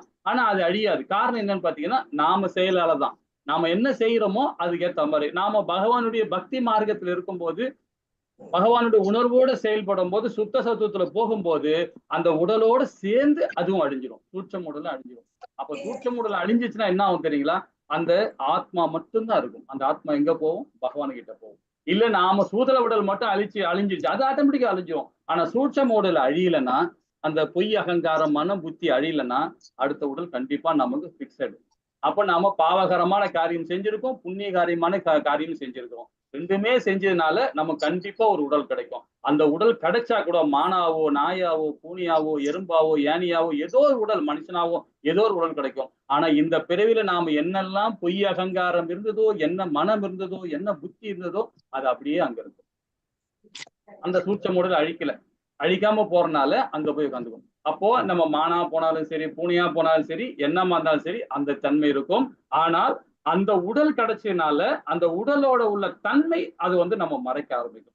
இதுதான் வேத ரகசியம் சொல்லுவாங்க. ஆனா ரிக்வேதத்துல ரொம்ப அழகா கொடுத்துருக்காங்க. அதே கருட புராணத்திலையும் ரொம்ப தெளிவா கொடுத்துருக்காங்க. இதை நம்ம படிக்கணும்னா இன்னும் பெரிய பெரிய கிளாஸ்ல போகும்போது ரொம்ப அழகா அதை பத்தி நம்ம படிச்சுக்கலாம். அப்போ பொய் அகங்காரமும் சரி, அகங்காரம்ன்றது நல்ல குணம், அது அகங்காரம். ஆனா அது அகங்காரம் என்ன பண்ணும் தெரியுங்களா? தர்மத்தை கடைபிடிக்க வைக்கும், தர்மத்தை கடைபிடிக்கும், அதர்மத்தை கொண்டும் போவாது. பொய் அகங்காரம்ன்றது பௌதிகத்தை உண்டு பண்ணும். அது சூட்சும உடல் நமக்குள்ளேயே தான் இருக்கு. அகங்காரம் சொல்லும் போது பாத்தீங்கன்னா தர்மத்தை மாத்திரம் செயல்படாது. தர்மம் சொல்லும் போது நிறைய விஷயங்கள் இருக்கு. தர்மத்துக்கும் சரி, நாம நிறைய பேர் தானம் கொடுப்போம், நிறைய சொல்லுவாங்க தானம் எல்லாம் கொடுக்கலாம், அதை கொடுக்கலாம், இதை கொடுக்கலாம். தானம் கொடுக்கறது வந்து அது ஒரு வகையில பாத்தீங்கன்னா பிரதிபலன் எதிர்பார்த்து தான் கொடுக்கறதுன்னு சொல்லப்படும். சில பேர் தானம் கொடுங்க உங்களுக்கு புண்ணியம் வரும் அப்படின்னு பெரியவங்க சொல்லுவாங்க. அது என்னது? அது அப்ப எதிர்பார்ப்பு தானே, எதிர்பார்த்து செய்யறது தானே, பலன் எதிர்பார்த்து நம்ம செய்யறது தானே அது, இல்லைங்களா? ஆனா அதுக்காக தான தர்மம் பண்ணாம இருக்காது, கண்டிப்பா பண்ணணும், கண்டிப்பா பண்ண. அது சத்துவ குணம், அது கண்டிப்பா சத்துவ குணம். ஏன் அது மாதிரி பண்ணும் போது அடுத்த பிறவி அது முத்தி கிடைக்கும் நமக்கு. அது இது என்னுடைய தர்மம்டா, இது என்னுடைய தர்மம் இது அப்படின்னு நினைச்சு நீங்க தியானம் பண்ணுன்னு வச்சீங்கன்னா, தானம் கொடுத்தீங்கன்னா அது கடமையா போயிடும். அப்ப அது பாவமே வராது. எனக்கு பணம் இருக்கு, நிறைய இருக்கு, நான் 4 பேர் கொடுத்துறேன், எனக்கு புண்ணியமா போகும், அடுத்த பிறவியா அது முத்தி கிடைக்கும் அப்படின்னு போகும்போது அது வந்து என்ன அது வந்து பாத்தீங்கன்னா பிரேம பக்தியில வராது, மோக பக்தியில போகும். இந்த டிஃபரெண்ட் நம்ம புரிஞ்சுக்கணும். அதுதான் பொய் அகங்காரம் மனமும். இது அகங்காரத்துக்கும் பொய் அகங்காரத்துல டிஃபரெண்ட் நம்ம புரிஞ்சுக்கிட்டா போதும். அகங்காரம் எல்லாருக்கும் இருக்கணும், இல்லாம இருக்காது, அது தெய்வீகமான குணம் அது. ஆனா எந்த இடத்துல அதாவது அதர்ம அகங்காரமா இருக்கக்கூடாது, தர்மம் தான் அகங்காரமா இருக்கணும். ஹரே கிருஷ்ணா. இந்த அத்தியாயம் இதோட முடிக்கலாம். 45வது அத்தியாயம் என்னது ரொம்ப அழகான இருக்கும். இது கருப்பையில் உள்ள சிசு கூட மாயத்துக்கு அஞ்சுகிறது அப்படின்னு சொல்லப்படுறாங்க. ஹரே கிருஷ்ணா பிரபுஜி. ஹரே கிருஷ்ணா. சொல்லுங்க மாதாஜி. பிரபுஜி, ஜனநாயக நாட்டுல அக்கார்டிங் டு மெரிட் அப்பாயின்மெண்ட் வந்துச்சுன்னா பிராமணர் வந்து ஒரே ஆபீஸ்ல பியூனா இருக்காது. இந்த வயசுக்கு அடுத்தது யாரு பிரபுஜி? அவர் வந்து ஆபீசர் இருக்காரு அக்கார்டிங் டு மெரிட். இல்ல இருக்கு அதுதான் நம்ம வந்து இப்ப நம்ம நீங்க அது வந்து நீங்க அது மாதிரி நம்ம பார்த்தோம்னு வச்சுங்களேன். இப்ப சூத்திரன் வைசியன் பிராமணன் சொல்லிட்டு பார்க்கும்போது பாத்தீங்கன்னா, இப்ப நீங்க ஒரு விளக்கம் கொடுக்குறீங்க. ஒரு பிராமண கோட்ல அவரு பிராமணனா இருக்கிறாரு. அவர் பூர்வீகம் அவர் வந்து பிறப்பால் பிராமணனா இருக்காரு. ஒரு ஆபீஸ்ல வேலை பார்க்கறாரு. ஆனா அவருக்குள்ள ஹையர் ஆபீசர் வந்து பாத்தீங்கன்னா அவர் வந்து வேற ஒரு இதுல இருந்து சூத்திரரா இருக்காரு பிரபு, சூத்திரரா இருக்காரு, இவர் பியூனா இருக்காரு. அக்கார்டிங் டு ஆமா. மெரிட் அப்படியே பாயிண்ட் பண்ணி வந்தா. அதுதான் மாதாஜி. அந்த பாகுபாடு பார்க்க கூடாதுன்னு தான் இந்த வேதம் சொல்லுது. இந்த கீதை அதான் சொல்லுது. ஹரே உனக்கு கிருஷ்ணா உயர் பிரபு. ஹரே கிருஷ்ணா மாதாஜி. நான் ஏத்துக்கிறேன் மாதாஜி. அது என்னன்னா இதுதான் வேதம் சொல்லுது. இப்ப கர்ணனை வந்து பாத்தீங்கன்னா அவன் வந்து பிறப்பால் வந்து உண்மையிலேயே அந்த தேவ ரகசியம் யாருக்குமே தெரியாது. போன ஜென்மத்துல அவன் சங்கராச்சாரியோட இருந்திருப்பான் மாதாஜி. போன ஜென்மத்துல ஒரு ரமண ரிஷியோட இருந்திருப்பாரு. போன ஜென்மத்துல ஒரு சில பிரபுபாதாவோட இருந்திருப்பாரு அவரு. இந்த இதுல வந்து அவருடைய கர்ம காரியத்துக்கு ஏத்த மாதிரி இங்க உடல் கிடைக்குது. நாம யாரு தீர்மானிக்கிறது வர்ணத்தை? அவன் தீர்மானிக்கத்தான் வரணும். நாம தீர்மானிக்க கூடாது. அவன் பிறப்பால் வந்தவன் அது கிடையாது. பிறப்பால் வந்தது போன ஜென்மத்துல வந்த பாவத்தினால புண்ணியத்தினால அந்த உடல் கிடைச்சிருக்கு. அதுதான் ஆரோக்கியத்துல சொல்றாரு. என்ன சொல்றாரு பாத்தீங்கன்னா, நீ குறைஞ்ச சத்துவ குணத்துல நீ செயல்பட்டினா போதும். அடுத்த பிறவி பாத்தீங்கன்னா ஒரு நல்ல ஒரு குடும்பத்துல, ஒரு செல்வந்தர் குடும்பத்துல, ஒரு கல்வியாளர் குடும்பத்துல நான் உனக்கு பிறக்க வைக்கிறேன்றார். நீ பிறப்பன்றார். ஆரோக்கியத்துல அழகா தெளிவா கொடுக்குறாரு அவர். நீ என்ன பாவம் புண்ணியம் பண்றியோ அதுக்கேத்த உடல் கிடைக்கும்ன்றார். நீ சத்துவ குணத்திலேயே இருந்தினா, சத்துவ குணத்திலேயே நீ செயல்பட்டினா, வேதம் படிக்கிறது, என்ன உபநேசம் பண்றது எல்லாம் பண்ணிட்டே இருந்தீங்கன்னா, சுத்த சத்துவத்துக்கு வர முடியல உன்னால. கர்ம யோகியா செயல்பட முடியல. நீ பிராமண கோட்டிலேயே இருந்தினா கூட அடுத்த பிறவில ஒரு நல்ல ஒரு குடும்பத்துல, ஒரு செல்வந்தர் குடும்பத்துல, ஒரு கல்வியாளர் குடும்பத்துல பிறக்க வச்சு, அந்த பிறவில கண்டிப்பாக ஒரு முக்தி கிடைக்கும்னு பிராமிஸ் பண்றாரு 6வது அத்தியாயத்துல. இதே 18 அத்தியாயத்துல அதான் சொல்றாரு. அப்ப நாம யாரு வர்ணத்தை தீர்மானிக்குது? நாம வர்ணத்தை யாருமே தீர்மானிக்க கூடாது. எனக்கு மேல் அதிகாரியா இருக்கிறான்னா அது என்னுடைய கர்மா. அவன் அதுக்குள்ளது அவனுக்கு இருக்கான்னா அது நம்ம போன ஜென்மத்திலயும் இந்த ஜென்மத்திலயும் வாழ்நாள்ல செஞ்ச கர்மத்தினால தான் நாம அது மாதிரி இருக்கிறோம். அவனை சத்திரியனா சூத்திரனா வைசியனா நாம தீர்மானிக்கலாம். நமக்கு மேல் அதிகாரியா வந்துட்டான்னா அவன் கண்டிப்பா சத்திரியன் தான். நம்ம அந்த மாதிரி பாகுபாடு பார்க்க கூடாது. அதே கிருஷ்ணா. சரி, இந்த இடத்துல நாம வந்து கருப்பையில் உள்ள சிசு கூட மாயத்துக்கு அஞ்சுகிறது அப்படின்னு சொல்லப்படுறார். ரொம்ப அழகான அத்தியாயம் இது. இதுவும் படிப்போமா? ஹரே கிருஷ்ணா மாதாஜி. ஹரே கிருஷ்ணா பிரபுஜி. ஹரே கிருஷ்ணா. கருப்பையினுள் உள்ள சிசுவும் கூட மாயைக்கு அஞ்சுகிறது. உயிர்வாளிகள், அதிலும் முக்கியமாக மனித பிறவிக்கு வர இருக்கும் உயிர்வாளிகள் கருப்பையில் இருக்கும் போதே பகவானை அறிந்து கொள்வதற்கும் பௌதிக உலகின் துன்பங்களை கொள்வதற்கும் நுட்பமான சூழலில் இருக்கின்றனர். கர்ப்பத்தில் இருக்கும் போதே அம்மாதிரி உயிர்வாளிகள் பகவானை தரிசித்து அவர் தன்னை இந்த துன்பகரமான நிச்சயமற்ற சூழலில் இருந்து விடுவிக்க வேண்டும் என்று பிரார்த்திக்கின்றனர். அம்மாதிரி விடுதலைக்கு பிராயச்சித்தமாக அவர்கள் கர்ப்பத்தை விட்டு வெளியேறியதும் தாங்கள் பௌதிக வாழ்க்கையில் சிக்கிக் கொள்ளாமல் இருக்க போவதாகவும் ஹரி பஜனையில் தங்களை இணைத்துக் கொள்ளப் போவதாகவும் கர்ப்பத்தை விட்டு வெளியேறியதும் தான் வேண்டிக் கொண்ட அத்தனையும் குழந்தை மறந்து விடுகிறான். பிறப்பின் போது ஏற்படும் வழியின் காரணமாகவும் உலகின் கவர்ச்சியின் காரணமாகவும் குடும்ப உறுப்பினர்களின் பாசத்தின் காரணமாகவும் குழந்தை அனைத்தையும் மறந்து விடுகிறான். தன் அன்னையின் கர்ப்பத்தில் இருந்தபோது குழந்தை பகவானிடம் எதை வேண்டிக் கொண்டான் என்பதை அவனால் நினைவு கூற முடிவதில்லை. இது குறித்து இவ்வாறு பிறவி எடுக்க போகும் கட்டுண்ட ஆத்மாவின் நிலையில் தன்னை வைத்து ஸ்ரீல பக்தி வினோத தாக்கூரர் பின்வரும் அருமையான பஜனை பாடலை இயற்றியுள்ளார். புலியா தோமாரே சம்சாரே ஆசியா பேயே நானாவிதப்யதா தோமார சரணே ஆசி யாசி ஆமி பொலிபோ துக்கேர கதா. பகவானே, தங்களை மறந்து இந்த பௌதிக உலகிற்கு வந்து நான் ஏராளமான பாவங்களையும் மனவேதனைகளையும் அனுபவித்து விட்டேன். நான் தற்போது தங்களின் தாமரை திருவடிகளை அணுகி என்னுடைய சோகக் கதையை பணிவுடன் சமர்ப்பிக்கிறேன். ஜனனி பாடுங்க பிரபுஜி. படிங்க மாதாஜி. ஜனனி ஜடரே சிலாம ஜகோன பீஷம பந்தன பாஷே படிங்க படிங்க பாடுங்க பிரபுஜி ராகமா. பாடுங்க பாடுங்க மாதாஜி, படிங்க மாதாஜி. ஏசு பார பிரபு தேகா தீயா மோரே வஞ்சிலே தே தீனதாசே. நான் என்னுடைய அன்னையின் கற்பச் சிறைக்குள் இறுக்கமாக கட்டுண்டு தாங்க முடியாத துயரில் இருந்தபோது, பகவானே, தாங்கள் ஒருமுறை எனக்கு முன்பாக தங்களை வெளிப்படுத்தினீர்கள். சிறிது நேரம் அவ்வாறு தோற்றமளித்த பின்பு தங்களின் இந்த ஏழை சேவகனை கைவிட்டு விட்டீர்கள். தாக்கோன பாவினு ஜனன பாயா கோரிபோ பஜன தவ ஜனன கோயிலோ படி மாயா ஜாலே நா ஹோயிலோ ஞான லவ. அந்த சமயத்தில் நான் நினைத்தேன், இந்த முறை நான் பிறவி எடுத்த பிறகு கவன தடுமாற்றமின்றி நான் தங்களை வழிபடுவேன். ஆனால் ஜெயஹோ, பிறந்த பிறகு உலகின் மாயத் தோற்றங்களின் வலையில் நான் சிக்கிக் கொண்டேன். இவ்வாறாக என்னிடம் சிறு துளி உண்மை ஞானமும் இல்லை. ஆதாரேய சேலே ஸ்வஜனேர போலே ஹாசியா காடானு கால ஜனக ஜனனி ஸ்னேஹேதே புலியா சம்சார லாக்கிலோ பாலேவ். மடியில் வைத்து உறவினர்களால் கொஞ்சப்படும் ஒரு அன்பான மகனைப் போல் புன்னகையுடன் சிரித்துக் கொண்டு நான் காலம் கடத்தி வந்தேன். என்னுடைய தாய் மற்றும் தந்தையின் பாசம் என்னை மேலும் தங்களை மறக்கும்படி செய்துவிட்டது. இந்த பௌதிக உலகம் ஒரு அருமையான இடம் என்று நினைக்க துவங்கினேன். தர்மே தின தின பாலக ஹோயா கேலினோ பாலக சக ஆர கிஷு தினே ஞான உப ஜிலோ பாட போடி அகர் அகக.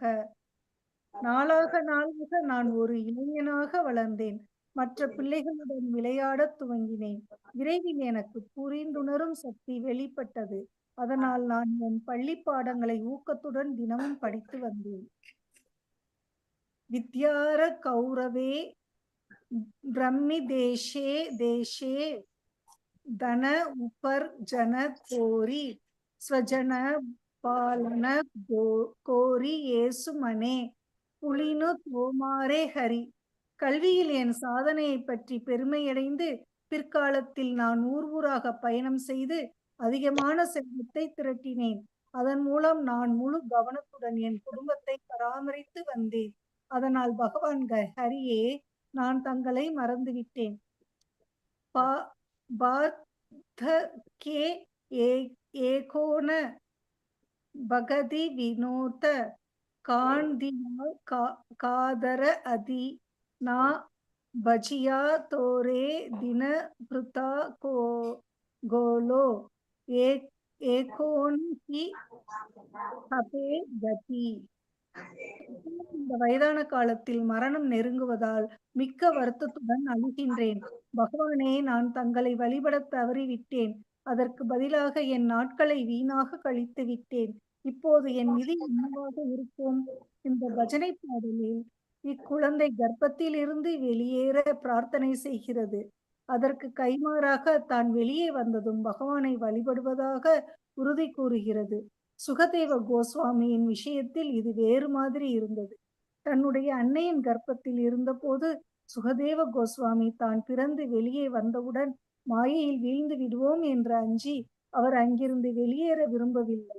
கர்ப்பத்தில் இருந்து வெளியேறியவுடன் பௌதீக சக்திக்கு பலியாக விரும்பாததால் அவர் தன் அன்னையின் கர்ப்பத்தில் இருந்து துன்பப்படுவதையே விரும்பினார். ஸ்ரீல சுகதேவ கோஸ்வாமி கூறினார், சோகம் வசன் நபி விபும் பகு துக்க வாசம் கர்ப்பான நிர்ஜித்க மிஷே பகிர் அந்த கூபே யத்ரோ பயாத்தம் உபசர்பதி தேவ மாயா மித்யா நதிர் யத் அனு சம்ஸ்ருதி சக்கரம் ஏதத். ஆகவே எனதருமை பகவானே, நான் மிகவும் பயங்கரமான சூழலில் வாழ்ந்து வந்தாலும் மீண்டும் பௌதிக வாழ்க்கை என்னும் இருண்ட கிணற்றில் விழுவதற்காக நான் அன்னையின் அடிவயிற்றை விட்டு வெளியேற விரும்பவில்லை. தேவமாயா எனப்படும் தங்களின் பகிரங்க சக்தியானது புதியதாக பிறந்த குழந்தையை உடனடியாக கைப்பற்றி விடுகிறது. உடனடியாக தொடர்ந்து பிறப்பு இறப்பு என்னும் சக்கரத்தில் துவக்கமாக தன்னை உடலுடன் பொய்யான முறையில் அடையாளப்படுத்திக் கொள்ள துவங்குகிறது. ஸ்ரீமத் பாகவதம் 3வது காண்டம் 31வது அத்தியாயம் 20வது ஸ்லோகம். இந்த ஸ்லோகத்திற்கான தன்னுடைய பொருளுடன் ஸ்ரீல பிரபுபாதர் எழுதுகிறார். குழந்தை தன் ஹரே கிருஷ்ணா. ஹரே கிருஷ்ணா. ஹரே கிருஷ்ணா. இப்ப நாம ரொம்ப அழகாக படிச்சோம் இல்லைங்களா? அதாவது கர்ப்பத்தில் உள்ள சிசுவோட அது மாயத்துக்கு பயப்படுது அப்படின்றத நம்ம படிச்சோம் இல்லைங்களா? நம்ம இதுல இருந்து இப்ப இந்த அத்தியாயத்துல நம்ம என்னெல்லாம் தெரிஞ்சுக்கிட்டோம்? இப்ப மாதாஜி படிச்சாங்க இல்லைங்களா? இப்ப 7 விதமான, அதாவது நம்மளுடைய பக்தி வினோத தாகூரார் இதை ரொம்ப அழகா 7 விதமான ஒரு நமக்கு பாட்டா பாடி கொடுத்திருக்கிறார். ரொம்ப அழகான ஸ்லோகம் இது. ரொம்ப அழகா ராகம் போட்டு பாடலாம். இது பெங்காலில நம்ம சமஸ்கிருதம் தான் இது, ஆனா பெங்காலில அந்த அந்த இதுல பாடுவாங்க. ரொம்ப அழகா நல்லா இருக்கும் இந்த பாட்டு இது. சரி, ஓகே. இப்ப நாம இந்த 7 சாங்கம் பக்தி வினோத தாகூராரு எப்படி பாடியிருக்காரு நம்ம சொல்லியிருக்காரு. அதே மாதிரி ஸ்ரீமத் பாகவதத்துல பாத்தீங்கன்னா 3வது காண்டத்திலையும் இதை பத்தி சொல்லப்பட்டிருக்கு. சுககோசாமி எத்தனை வருஷமா பகவான் தாயோட வயிற்றுல இருந்தார்? அவரு இருக்கா? ஞாபகம் இருக்கா? ஸ்ரீமத் பாகவதத்துல சொல்லப்பட்டிருக்கு. சுககோசாமி யாரு? 14 வருஷம் பிரபுஜி. ஹரே கிருஷ்ணா. அவரு யாருங்க மாதாஜி? நம்மாழ்வாரா பிரபுஜி? இல்ல இல்ல இல்ல, அவரு வியாசதேவரோட மகன். ஹரே போல் ஹரி போல் மாதாஜி, ஹரி போல் ஹரி. வியாசோட மகன் தான் அவரு தன்னுடைய தாய் வயிற்றுல இது சுகதேசாமி இத்தனை வருஷமா, ரொம்ப வருஷமா அவர் வயிற்றுலயே இருந்தார். அவர் ரொம்ப அழகா சொல்லியிருக்காரு பாருங்க. ஏன்னா நம்ம ஒரு தாயோட வயிற்றுல வந்துட்டோம்னு வச்சுக்கலாம், அப்போ போன ஜென்மத்துல நாம ஏதோ ஒரு பாவம் பண்ணி இருக்கிறோம். பாவம் பண்ணதுனாலதான் இந்த இடத்துல நம்ம திருப்பியும் ஒரு உடல் கிடைக்குது. ஆனா அதே புண்ணிய காரியமா நம்ம சுத்த சத்துவத்துல போனோம்னா இந்த உடலே கிடைக்காது. பகவான் லோகத்துக்கு போயிடுவோம், பகவான் ஐக்கியம் ஆயிடுவோம். இதே ஸ்ரீமத் பகவத்கீதையில ரொம்ப அழகா பகவான் சொல்லியிருக்காரு. 11வது அத்தியாயத்திலும் சொல்றாரு, 10வது அத்தியாயத்திலும் சொல்றாரு, 12வது அத்தியாயத்திலும் விளக்கம் கொடுக்கிறார். ஏன்னா 12வது அத்தியாயத்துல பக்தி யோகத்துல கடைசி அத்தியாயத்துல விளக்கமா கொடுக்கிறாரு. நீங்க சுத்த சத்துவத்துல டிராவல் ஆகி வந்தாவே போதும். என் லோகத்து வந்தீங்கன்னா அங்க இருட்டு கிடையாது, பகல் கிடையாது, இது கிடையாது, மழை கிடையாது, வெயில் கிடையாது, கரண்ட் கிடையாது, லைட் கிடையாது, எல்லாம் எதுவுமே கிடையாது. எப்பவுமே அழகா இருக்குன்றார். அவரே வர்ணிக்கிறார். ஸ்ரீமத் பகவத்கீதையில வரைக்கிறார். இப்ப நாம இந்த இடத்துக்கு வந்தோம் பண்ணாம இது துக்காலியம். அதுதான் சுககோசாமி தன்னோட தாய் வயிற்றிலிருந்து வெளியே வராமலே உள்ளுக்குள்ளேயே இருக்கிறார். ஆனா பகவான் என்ன பண்றாரு? அவளுக்கு முக்தி கொடுக்குறாரு. இந்த மாதிரி விஷயங்கள் நிறைய அது நம்ம ரொம்ப அழகா இருக்கும். ஸ்ரீமத் பாகவத்துல அவரே சுககோசாமியே அழகா விளக்கம் கொடுக்குறாரு. ரொம்ப அழகா இருக்கும். 9வது காண்டத்துல வரும், 8வது காண்டத்துலயும் வரும். அதை பத்தி தெளிவா வரும். இப்ப 3வது காண்டத்துல ஒரு சின்ன விஷயம் தான், அதை பத்தி அந்த இடத்துல கொடுக்குறாரு. அது பாத்தீங்கன்னா ஒருத்தருக்கு உபதேசம் சொல்லும் போது, அதாவது பரிசுத்த மகரை சொல்லும் போது, தன்னுடைய வாழ்க்கையை பத்தி சொல்லும் போது அந்த ஒரு குறிப்பிடுறாரு. அது ரொம்ப அழகா இருக்கும் இந்த இடம் இது. ஹரே கிருஷ்ணா. அப்போ பகவான் என்ன சொல்றாரு பாருங்க, யாரு? பக்தி வினோத தாகூரார் என்ன சொல்ல பாருங்க, பகவானே தங்களை மறந்து இந்த பௌதிகளுக்கு நான் ஏராளமான பாவங்களை மனவேதையும் அனுபவித்து விட்டேன். ஏன்னா போன ஜென்மத்திலேயே நிறைய நாம பாவம் பண்ணிட்டோம். திரும்பவும் நான் இதே துக்காலத்துல பெருவெடுக்கிறேன். நான் என்ன பண்ண தப்பு பண்ணிட்டேன் அப்படின்னு சொல்லிட்டு வேதனை அடைகிறார். தான் இப்பொழுது தங்களுடைய தாமரை திருவடிகளை அணுகி என்னுடைய சோக கதையை பணிவுன்னு சமர்ப்பிக்கிறேன். முதல்ல ஒரு பாட்டை ரொம்ப அழகா பாடியிருக்கிறார் இல்லைங்களா? அப்ப நம்மளுடைய அங்க தாயோட கருவயத்துல இருக்கும் போதே பாருங்க, ஆனா அது நிறைய பேர் சொல்லி அதுவும் அது என்ன சொல்லப்படுதுன்னு பாத்தீங்கன்னா, ஒரு இடத்துல விளக்கம் கொடுக்குறாரு. ஏதாவது ஃபர்ஸ்ட் சொல்லுவாங்க, நெருப்பு இருக்குங்களா, அந்த நெருப்போட புகை இருக்கு பாருங்க, அதுதான் ஃபர்ஸ்ட் காமத்தோட ஃபர்ஸ்ட் ஸ்டெப் சொல்றாரு. நெருப்பு உள்ள புகையாலும் சரி, கண்ணாடியில் உள்ள தூசியும் சரி, கண்ணாடியில தூசி பட்டோம், தூசின்னா ரசம், பின்னாடி உள்ள ரசம் சொல்லுவாங்க பார்த்தீங்களா, பின்னாடி கண்ணாடி பின்னாடி நில கண்ணாடி முன்னாடி ஏதோ அழுக்குப்பட்டுச்சுன்னா அது அவ்வளவுதான் ஒன்ஸ். அது 2வது நிலை, மோகத்தோட 2வது நிலை. 3வது நிலை என்ன சொல்றதுன்னா கர்ப்பப்பைக்குள்ள குழந்தை, அது 3வது காமத்திலோட 3வது நிலை அப்படின்னு சொல்லப்படுது. ஏன் சொல்லப்படுதுன்னு பாத்தீங்கன்னா அந்த குழந்தை எவ்வளவு சேஃபா உள்ள இருக்கு பாருங்க. அது மாதிரிதான் காமம் 3வது நிலையா சொல்லப்படுறாங்க.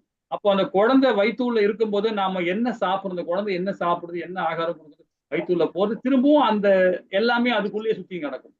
அது மோசமான ஒரு இடம் தான். அது மோசமான இடம், தாய் இடம் தப்பா சொல்லக்கூடாது, அது கொஞ்சம் கடினமான இடம் தான். அது அந்த குழந்தை அந்த இடத்துலயே சுத்தின்னு இருக்கும். இல்லைங்களா? அங்கேயே பகவான் வந்து அந்த ஏன்னா ஆத்மா தான் ஃபர்ஸ்ட் உள்ள வரும். ஆத்மா மூலியமா தான் முதல்ல வந்து அதுக்கப்புறமா உடல்லாம் இருக்கு. இது வேதத்துல ரொம்ப அழகா சொல்லப்பட்டிருக்கு.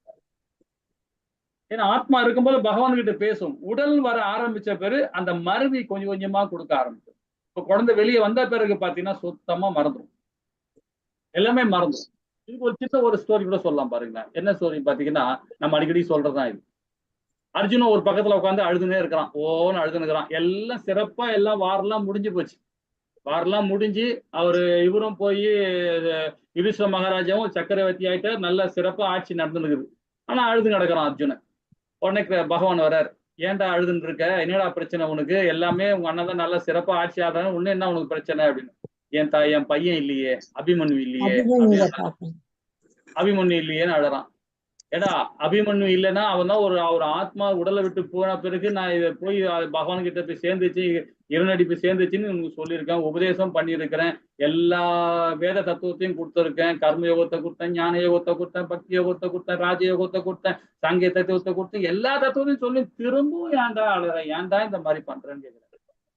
போன்னு திரும்ப நீ உனக்கு பிள்ளைய பார்த்தா உனக்கு தெரியும். டே எனக்கு எவ்வளவு பிள்ளைகள் இருக்காங்கடா, எனக்கு 16,000 மனைவிகள் இருக்காங்கடா, எனக்கு பிள்ளை இல்லடா அப்படின்னு சொல்றாரு. அப்போ தேம்பி தேம்பி அழுதான். உடனே என்ன அவனை தள்ளி நங்குன்னு கொட்டி நீ வாடான்னு சொல்லி இழுத்துன்னு போறாரு. அங்க பகவான் லோகத்துக்கு கொண்டு போறாரு. கொண்டு போய் பாக்குறாரு. அது உன்னுடைய அதாவது அபிமன்யுடைய ஆத்மா வந்து அந்த மரத்துக்கு கீழே தியானம் பண்ணிட்டு இருக்கு. நீ அவனை போய் பேசு போ. நீ வாழ நான் வரல, நான் இங்கே இருக்கு, நீ போ அப்படின்றாரு. உடனே போறான் அர்ஜுனன். என் பிள்ளைய பார்க்க போறேன்னு சொல்லிட்டு போறான். போனா அந்த ஆத்மாவுக்கு தியானம் பண்ணின்னு இருக்குது அபிமன்யு ஆத்மா. அபிமன்யு நான் அப்பா வந்திருக்கேன்டா அப்படின்னு. உடனே டக்குன்னு தியானத்துல இருந்து எழுந்து வந்து அந்த ஆத்மா சொல்லுது, நீங்க யாருன்னே தெரியல, என்ன கிட்ட வராதீங்க, என்ன தொடாதீங்க அப்படின்னு. உடனே இன்னும் தேம்பி தேம்பி ஆட ஆரம்பிக்கிறான். டேய் நான் உன்னுடைய அப்பன்டா, அர்ஜுனன்டா அப்படின்னு. ஐயா நீ யாருன்னே எனக்கு தெரியலன்ற, அப்புறம் அப்பன்னு சொல்றீங்க, திட்ட வராதீங்க, தூர போயிடுங்க, நான் பகவானை பத்தி ஹரிபக்தியோட இருந்து தியானம் பண்ணிட்டு இருக்கேன், என்ன தொடாதீங்க அப்படின்னு. நீங்க யாருன்னே தெரியாதுன்றான். இன்னும் அதிகமா தேம்பி தேம்பி எழுது திரும்பி பகவான் கிட்ட வரான். பகவான் கிட்ட வந்து சொல்றான், கிருஷ்ணா என்ன கிருஷ்ணா இப்படி சொல்றான்னு. அடே அந்த உடலோட இருக்கிற வரைக்கும் தான்டா ஆத்மா, சொந்த பந்தம் எல்லாமே. அந்த ஆத்மா உடலை விட்டு போயிடுச்சுன்னா நீ யாரு? அந்த உடலுக்கு அந்த ஆத்மாக்கு சம்பந்தமே இல்லை, ஆட்டோமேட்டிக்கா அந்த மறதி வந்துருண்டா அப்படின்னு. அப்போ தாயோட வயிற்றுல இருக்கும்போது கரு வந்து உள்ள இருக்கும்போது ஆத்மாவோட பகவானோட தொடர்பு இருக்கும் அந்த ஆத்மாக்கு. அதே குழந்தை அந்த தாய் வயிற்றிலிருந்து வெளியே வந்த பிறகு அது எல்லாமே மறதியாகும். அதுதான் நம்ம குழந்தைகள்லாம் வந்து பாத்தீங்கன்னா அந்த மறதி இருந்தா கூட ஒரு சில குழந்தைகள் பாத்தீங்கன்னா அந்த ஞாபக சக்தி இருக்குமா, அது தெய்வ கடாசமா சில குழந்தைகள். பிறந்த குழந்தைகளை உடனே பாத்தீங்கன்னா ஒரு மாதிரி உச்சரிக்கிற சவுண்டு கொடுக்கும், ஒரு மாதிரி இருக்கும். அதுவும் நிறைய விஷயங்கள் வேதத்தை குறிப்பிட்டிருக்காங்க. ரொம்ப அழகா குறிப்பிட்டிருக்காங்க. ஒரு சில குழந்தைகள்லாம் பாத்தீங்கன்னா புத்தி கூர்மையா இருக்கும். இதெல்லாம் வந்து எப்படின்னா அந்த அந்த மறதி கொஞ்சம் அதாவது போன ஜென்மத்துல பண்ண அந்த இதெல்லாம் வந்து கருட புராணத்தை ரொம்ப அழகா கொடுத்துருக்காங்க. இது ரொம்ப ஆழ்ந்து படிச்சு நீங்க சாதாரண கருட புராண புக்கு படிச்சீங்கன்னா அந்த அளவுக்கு சொல்ல முடியாது. இந்த ஆச்சாரிகள் சொல்றாங்க பாத்தீங்கன்னா அது மூலியமா படிச்சு பாருங்களேன், அவ்வளவு விஷயங்கள் இருக்கும் கருட புராணத்துல. ரொம்ப அழகா கொடுத்துருக்கிறார். ஹரே கிருஷ்ணா. சரி, ஹரே இப்ப கிருஷ்ணா நான் பிரபுஜி. ஹரே கிருஷ்ணா பிரபுஜி. பிரபுஜி எங்களுக்கு எங்க அம்மா தாளாட்டுவாங்க. முன்ஜென்மம் யாரோ என் கண்ணே முதல் ஜென்மம் நானாரோ இன்னும் ஒரு ஜென்மம் என் கண்ணே நீ யாரோ நானாரோ அப்படி தாளாட்டுவாங்க பிரபுஜி. ஹரே கிருஷ்ணா. ஹரே கிருஷ்ணா. அழகா பண்ணீங்க மாதாஜி. ஹரே கிருஷ்ணா. சரி, இப்போ சில பிரபுபாதா இதுக்கு என்ன பொருள் கொடுக்கிறார்? அதாவது 3வது காண்டத்துல 31வது அத்தியாயத்துல 20வது பாதத்துக்குள்ள விஷயத்த என்ன சிறப்புரை கொடுக்கிறார் பாப்போமா? ஹரே கிருஷ்ணா மாதாஜி. கண்டினியூ பண்ணலாம் மாதாஜி. யாராவது படிக்கிறீங்களா? நான் படிக்கட்டுமா? ஹரே கிருஷ்ணா பிரபுஜி, படிக்கிறேன். படிங்க. இந்த ஸ்லோகத்திற்கான தன்னுடைய பொருளுரையில் ஸ்ரீல பிரபுபாதர் எழுதுகிறார். குழந்தை தன் அன்னையின் கர்ப்பத்தில் இருக்கும் வரை அவன் வாழ்க்கையின் நிச்சயமில்லாத பயங்கரமான சூழலில் இருக்கின்றான். ஆனால் அதன் அனுகூலம் என்னவென்றால் அவன் பரமபுருஷ பகவானுடனான தன்னுடைய உறவை பற்றி தூய உணர்வு நிலையை விழிப்படைய செய்து விடுதலைக்காக பிரார்த்தனை செய்கிறான். ஆனால் குழந்தை பிறந்த பிறகு அவன் கர்ப்பத்திலிருந்து வெளியே வந்த உடனேயே ஏமாற்றும் சக்தியான மாயா மிகவும் சக்தி வாய்ந்தவளாக இருப்பதால் அவன் தன் உடலை தான் என்று கருதுமாறு அவனை உடனே பலவந்தப்படுத்துகிறாள். மாயா என்றால் பொய்த்தோற்றம் அல்லது எது இல்லையோ அது என்பதாகும். பௌதீக உலகில் ஒவ்வொருவருமே தன்னுடைய உடலுடன் தன்னை ஐக்கியப்படுத்திக் கொள்கின்றனர். நான் இந்த உடல் என்னும் இந்த பொய் அகங்கார உணர்வு குழந்தை கர்ப்பத்தை விட்டு வெளியே வந்த உடனேயே விருத்தி அடைகிறது. தாயும் மற்ற உறவினர்களும் குழந்தைக்காக காத்து கொண்டு இருக்கின்றனர். பிறந்த உடனே தாய் அவனுக்கு பாலூட்டுகிறாள். ஒவ்வொருவரும் குழந்தையை கவனித்துக் கொள்கின்றனர். இந்த உயிர்வாழி விரைவில் தன்னுடைய நிலையை மறந்து உடல் சம்பந்தப்பட்ட உறவு முறைகளில் சிக்கிக் கொள்கிறான். இந்த முழு பௌதீக உயிர்ப்புமே உடல் சம்பந்தப்பட்ட வாழ்க்கையில் பந்தப்படுத்தப்பட்டுள்ளது. நான் இந்த உடல் அல்ல, நான் ஆன்மீக ஆத்மா, பரமபுருஷரின் ஒரு நித்திய அம்சம் என்ற உணர்வு நிலையை விருத்தி செய்வதே உண்மையான ஞானம் என்பதற்கான பொருள். பற்றின்றி இருப்பதற்கும் இவ்வுடலை தான் என்று அடையாளப்படுத்தி கொள்ளாமல் இருப்பதற்கும் உண்மை ஞானம் உதவுகிறது. பகிரங்கா சக்தியான மாயையின் ஆதிக்கத்தின் காரணமாக ஒருவன் பிறந்த உடனேயே அனைத்தையும் மறந்து விடுகின்றான். ஆகவே வெளியில் வருவதற்கு பதிலாக அக்குழந்தை தாயின் கர்ப்பத்திற்குள்ளாக இருக்கவே பிரார்த்தனை செய்கின்றான். ஸ்ரீல சுகதேவ கோஸ்வாமி இந்த காரணத்திற்காக தன்னுடைய அன்னையின் கர்ப்பத்தில் 16 ஆண்டுகள் இருந்ததாக கூறப்படுகிறது. அவர் பொய்யான உடலுடன் தன்னை ஐக்கியப்படுத்திக் கொள்வதில் சிக்கிக் கொள்ள விரும்பவில்லை. அம்மாதிரி ஞானத்தை தன் தாயின் கர்ப்பத்தில் இருக்கும் போதே பயிற்சி செய்த பிறகு அவர் 16 ஆண்டுகளுக்கு பிறகு வெளியே வந்து மாயையின் ஆதிக்கத்திற்குள் பிடிபடாமல் இருப்பதற்காக உடனே வீட்டை விட்டு வெளியேறினார். மாயையின் பாதிப்பு வெல்வதற்கரியது என்று பகவத் கீதையில் விளக்கப்பட்டுள்ளது. ஆனால் வெல்ல முடியாத இந்த மாயா சக்தியை கிருஷ்ண உணர்வினால் சுலபமாக வெல்ல முடியும். இதுவும் பகவத்கீதையின் 7வது அத்தியாயம் 14வது ஸ்லோகம். மாம் ஏவ ஏ பிரபத்யந்தே மாயாம் ஏதாம் தரந்திதே என்று உறுதி செய்யப்படுகிறது. கிருஷ்ணரின் தாமரை திருவடிகளில் சரணடையும் யார் ஒருவரும் வாழ்வின் இந்த போலியான கருத்தில் இருந்து விடுபட முடியும். மாயையின் பாதிப்பினால் மட்டுமே ஒருவன் கிருஷ்ணருடனான தன்னுடைய நித்தியமான உறவை மறப்பதுடன் தன்னை தன் உடலுடனும் அதன் உற்பத்தி பொருட்களான மனைவி, குழந்தைகள், சமுதாயம், நட்பு மற்றும் காதல் ஆகியவற்றுடனும் அடையாளப்படுத்திக் கொள்கிறான். இவ்வாறாக அவன் மாயையின் தாக்கத்திற்கு பலியாவதுடன் தொடர்ந்து பிறப்பு இறப்பு எனும் அவனது பௌதீக வாழ்க்கை மேலும் கடினமாகின்றது. ஹரே கிருஷ்ணா பிரபுஜி. ஹரே கிருஷ்ணா மாதாஜி. ஹரே கிருஷ்ணா. இப்போ போன இதுல கடைசியில சிவகோசாமி 16 ஆண்டுகள் தான் தாய் வயிற்றுல இருந்தாரு அப்படின்னு சொல்றோம் சரிங்களா. இதே ஸ்ரீமத் பகவத்கீதையில ஏன் இருந்தாரு, அதாவது வெளியே வந்தா நாம துன்பப்படணும் அப்படின்றத சொல்றார் நினைக்கிறார் இல்லைங்களா. அது தன்னோட தாய் வயிற்றுல இருக்கும்போது உணர்றார். ஆனா இதே உணர்வு எல்லா ஆத்மாக்களுக்கும் உண்டு, எல்லா ஆத்மாக்களுக்கும் உண்டு. அது ஏன் அந்த மாதிரி அந்த ஆத்மா உணர்வு இருக்கு, ஏன் வெளியே வந்த உடனே அந்த உணர்வு நம்ம இல்லாத போகுது அப்படின்றத நீங்க கொஞ்சம் யோசனை பண்ணி சொல்லுங்களேன் பார்ப்போம். அந்த உணர்வு ஏன் அந்த தாய் வயிற்றுல இருக்கும், நாமளும் அந்த உணர்வு இருக்கு, நமக்கு அந்த உணர்வு இருந்தது. நம்ம வெளியே வந்த உடனே அந்த மறதி நமக்கு வந்துடுது. ஆனாலும் அந்த மறதியை சில இடத்துல பகவான் பாத்தீங்கன்னா புனிதம் அடைய செய்கிறார். எப்படி ஏன் செய்யறார் அந்த மாதிரி யாருக்கா ஞாபகம் இருக்கா? இப்ப நம்ம கொஞ்ச நாள் முன்னாடி இதே கிளாஸ்ல இப்ப முன்னாடி படிச்சோம். நம்ம ஒரு விளக்கம் கொடுத்தோம். நம்ம அதுக்கு இது ஜடபாரதர் கதையோட சொல்லலாம். ஜடபாரதர் ஒரு சத்திரியனா இருக்கிறார். சத்தியனா இருந்து அவர் ஒரு நாட்டு மக்களுக்கு நல்ல பணிவிடையெல்லாம் செஞ்சார். பணிவிடை செஞ்சு 50 வயசு ஆன பிறகு அவர் என்ன பண்ணார், அந்த நாட்டை அடுத்த தலைமுறைக்கு ஒப்படைச்சிட்டு அவர் எங்க வந்துட்டார், வனவாசம் வந்துட்டார். வனவாசம் வந்த இடத்துல மானை பார்த்து அந்த மான் மேல பற்றுதனால இறக்கும் தருவாயில மானை நினைச்சதுனால அவர் அடுத்த பிறவி மானா போனார். மானா போன பிறகு அவருக்கு அந்த உணர்வு இருந்தது. இங்க எப்படி சுககோசாமிக்கு தன்னுடைய தாய் வயிற்றுல இருந்து வந்த பிறகு கூட அவர் டக்குன்னு என்ன பண்ணார், வீட்டை விட்டு வெளியே போயிட்டார், பந்தமே தேவையின்றி வெளியே போயிட்டார். அது என்ன உணர்வு அது?